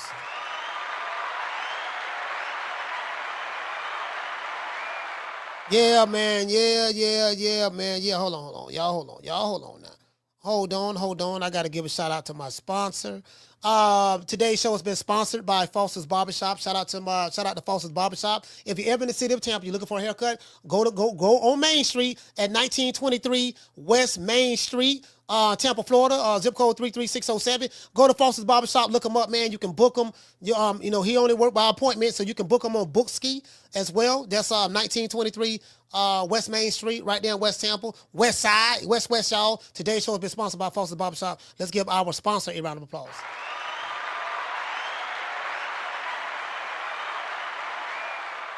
And we got to give a round of applause to. Hold on, we got to cash out. Shout out to Brother Styles. Dropping that quarter of a bam dub on your boy. Hey, Super chat received. Playtime's over, boy. What to say, Brother Styles? You say, Coach, can you break down the sequence of Bud stopping Porter? The KO was hyped up, but what he did to set it up was slick. It was all timing. Yeah. What he did was what Bud did was he controlled as the fight went on. He controlled the distance and range very well. Not only that, but he was able to maneuver and Sean Porter in the clinch. Because normally when Sean Porter clinches with you, because Sean Porter has some of the best footwork in boxing when he was a fighter, he's very easy to turn you and move you based on his excellent foot. Like I wasn't crazy about Sean Porter's boxing style, but he had great footwork. So if you look at when Sean Porter fought Errol Spence, look how he was turning Errol Spence. When they got in the clinch, he turned him. When Errol Spence have Sean Porter on the ropes and they clinch, Sean Porter is turn him and put Errol Spence on the ropes. So he's really, really good at that. So in the clinch, I saw it in the first or second round in the clinch when Sean Porter grabbed Bud and tried to move him and he couldn't move Bud and Bud kind of like jacked him up a little bit and kind of pushed him a little bit. He would let them know, like, no, you ain't finna be all that muscle and shit you were doing to them other niggas like Adrian Broner and Errol Spence stuff. You ain't doing that to me. When I saw that, I was like, okay, cool. I was like, okay, I see that. So he just let them know, you ain't finna muscle me like that. So what happened was as the fight went on, you remember when he sat down, it was a close fight. It was still kind of close, but I had Crawford winning it. And Bomac told him, hey man, look man, they got Sean Porter up. So what happened was Bud was sitting down. If you look at the fight, when Bud was sitting down, he wasn't listening to Saul or Bomac. He was looking to his right, and his eyes perked up. He said, "Who winning?" And he said, "Who winning? I'm winning." Oh, they got him. He winning. And he did like this. He was like, how? He was talking to Timothy Bradley. Timothy Bradley was the one he was talking to. Timothy Bradley said that the judges have Sean Porter up. And so Bomac, go back and listen to that. So Bomac was like, hey, Bud, listen. And then you gotta go out there and do something, whatever the case may be. And Bud shook his head up and down. He was like, Bud, you gotta get busy, man. You gotta step it up. And he was like, all right. Then the bell rung. When he stood up, he was like, all right. Then he went out there and he stopped him. True. Like literally, that's exactly how it happened. Down from the bar, there's a platform stage. People pimping, sharp as razor blades. So what happened was, prior to that fight, all of the people who hated Bud said that Sean Porter was going to expose Bud, beat him, this and that. When Bud beat Sean Porter, those same guys said that Sean Porter was on his way out. He's on his way out to retire. He was washed up, this and that. So they argue both sides of the coin. When they was hoping to get the outcome they was looking for, they praised Sean Porter. When they didn't get the outcome they was looking for, they flipped the coin over and they discredited Sean Porter. True. Hey, but shout out to Brother Styles. Hey, okay. Shout out to Deal. Hey, okay. Shout out to E-Money. Hey, okay. Shout out to Guerrero. Hey, okay. These are all the cash appers. Shout out to Boxing Police. Hey, okay. Salute to you, fam. Shout out to Leisure. Hey, okay. Who else we got? Shout out to Candy Slim. Hey, okay. Shout out to Epoxy Magic. Hey, okay. Shout out to Green Eyes P. Hey, okay. And shout out to Mr. Lemons. Hey, okay. Let's give the supporters, everyone who gave the cash app and the super chat, the other sponsors of the show, a round of applause.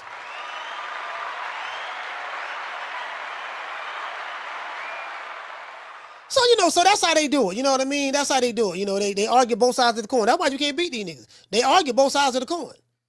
You get what I'm saying? Like, they argue both sides of the coin. Like, it is what it is. So, it's fine. What did dude say? Oh, okay. Yeah, I'm not even commenting on that. Somebody want my attention. You ain't gonna get it. Anyways, we gotta say all praises due to the Most High, the Most Exalted, the greatest human being on the planet Earth, my main man, Mr. Johnny Rice. Well, I guess I gotta be like everybody else and sing Al Heyman. I can quit my job now, baby. 6 figures, baby. You feel me? I'm about to But a name. Do you have a name? Oh, nah, I ain't got no name, Name them names, man. They know who they is. Name them names, please. The names need to be named. They know who they is. The Mexican monster. Hey, man, let's give a shout out. Let's give a shout out to the sisters, man. I haven't given a shout out to the ladies in a while. Shout out to Mimi24. Okay. Shout out to Moeezy. Shout out to Sheila from Cali. Shout out to Sheila from Houston. The lovely Duchess of Wisdom. Shout out to the Goddess. Shout out to Passion for Beauty. My sister Lisa Bells. Sabrina Lee. Miss Connie Stevens. Chastity Thomas. Shout out to Fistiana Fights. Shout out to Foodie LA. Stand up. Yay. I think she's from the Valley. Shout out to Bless 365, Miss Black Panther. Shout out to Tila. Shout out to Miss Parker. Shout out to Nick Rich, Fee on the Tube, Duval County Stand Up. Shout out to Amina, Green Eyes P, Fistiana Fights. Shout out to Ebony 76, Pretty 93, Miss Felicia Williams. Shout out to Brandy Sweet Like Candy. Shout out to La Jessica. Shout out to Tia. Shout out to Carmen Serene. Shout out to Kiki. Shout out to Tagada. Shout out to Summer in November. The lovely Summer. Shout out to the lovely Nay. And shout out to Elena. Let's get a 10 round of applause. The Honey Dips. Shout out to the Honey Dips, man. It is what it is, man. Shout out to everybody in the chat. Y'all know what time of TI is. And you guess what? Not only did we do this for the people, we not only do it for the people, but guess what else? Guess who else we do it for? We do it for the hood. I want to thank the whole hood who came out here. I love y'all. I did this for the hood. Y'all know I beat that boy. Shout out to my dog, Booger Ray Leonard. Sunshine when Tank's gone. I'll smack the shit out of him in front of everybody. Only dark times for you. I mean, just throw Haney's name in the hat. There is no fucking hat. Ain't no sunshine when Tank's gone. I don't play them type of games. Leonard L.B. Why you always talking about me? Didn't you fucking learn your lesson from that? With A-Tank? Ain't no sunshine when Tank's gone. I'll knock that motherfucker's hole out. Period. Only dark times for you. There ain't no hats to throw nothing in here. We're running a fucking business. Ain't no sunshine when Tank's gone. You fucking idiot. Leonard L.B. Why you always talking about me?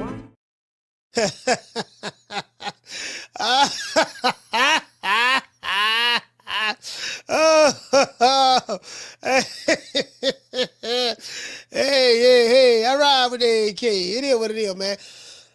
Man, shout out to the fella, man. Peace to the fella, man. Y'all know what time it is. Shout out to my dog, Booger Ray. Make it last. Make it last forever.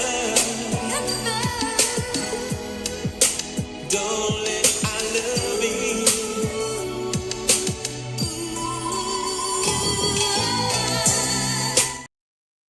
I'm tired of hearing about these niggas catching bullets with their teeth.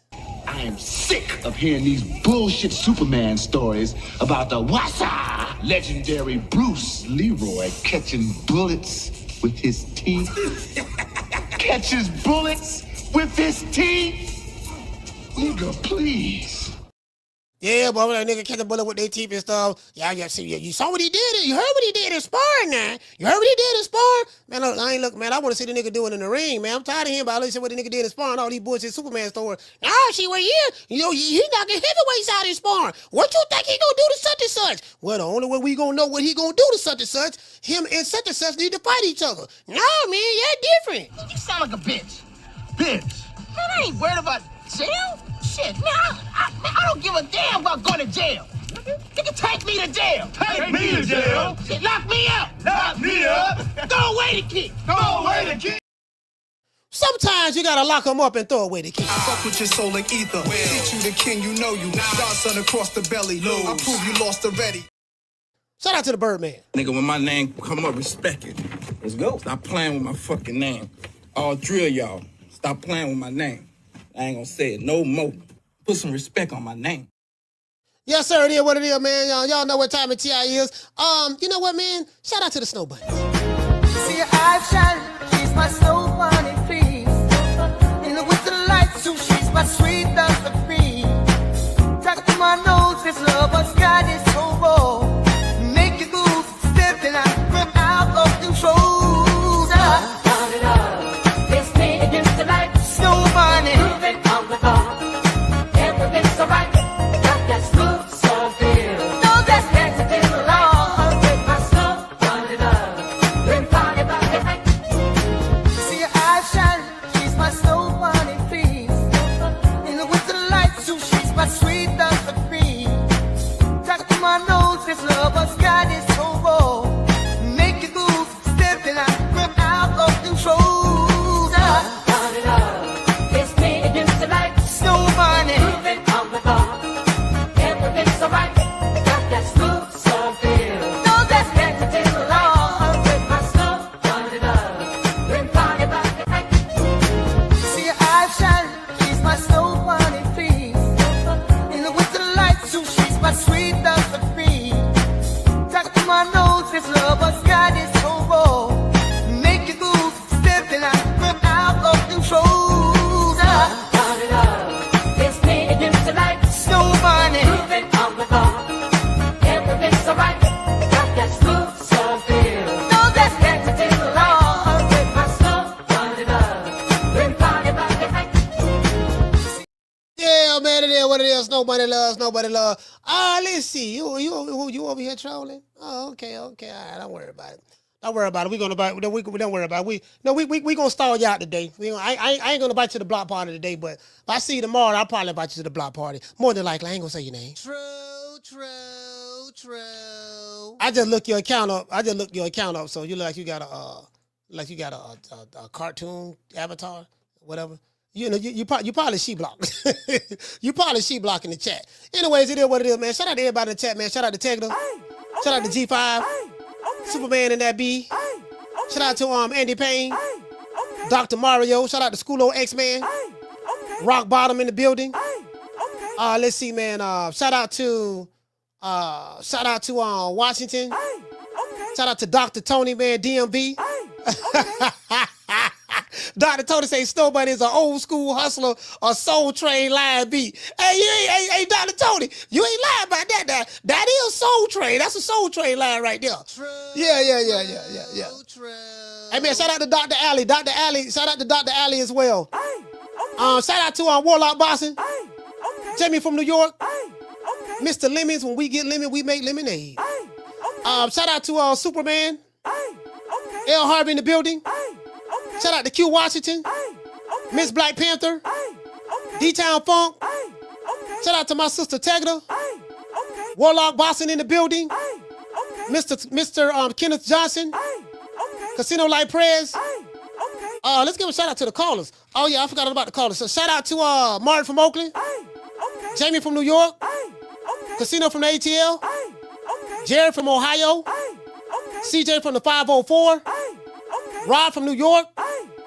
M1 from the Bronx. Mr. Damien from the Bronx. And shout out to Derek from Florida.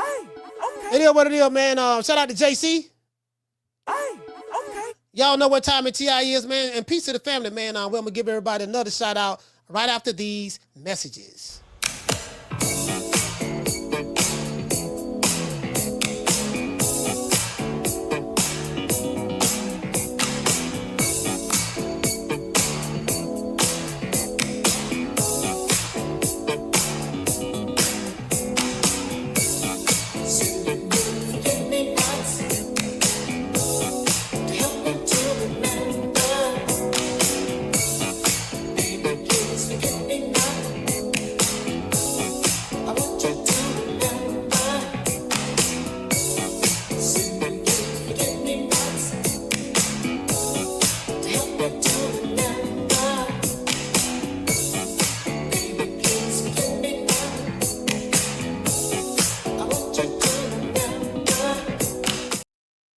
Hey man, let's give a shout out to everybody, man. We had over 800 watching the show today.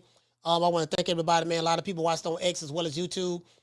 So shout out to Lady Patriot over there at Rumble. Hey, okay. Shout out to Malavent Bites. Hey, okay. Shout out to Rob. Hey, okay. Shout out to Third Base. Hey, okay. And shout out to Steve. Hey, okay. And salute to everyone over here. Shout out to everyone watching on X. Shout out to Marty King Boxing Man. Marty King Boxing Man for that $2 super chat. Hey, okay.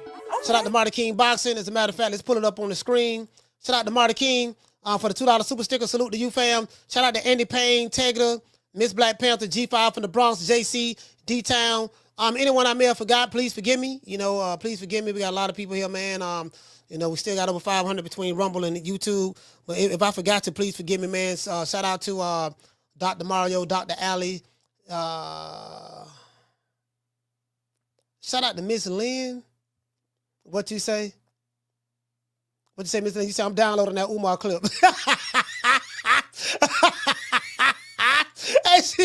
She go download. Hey,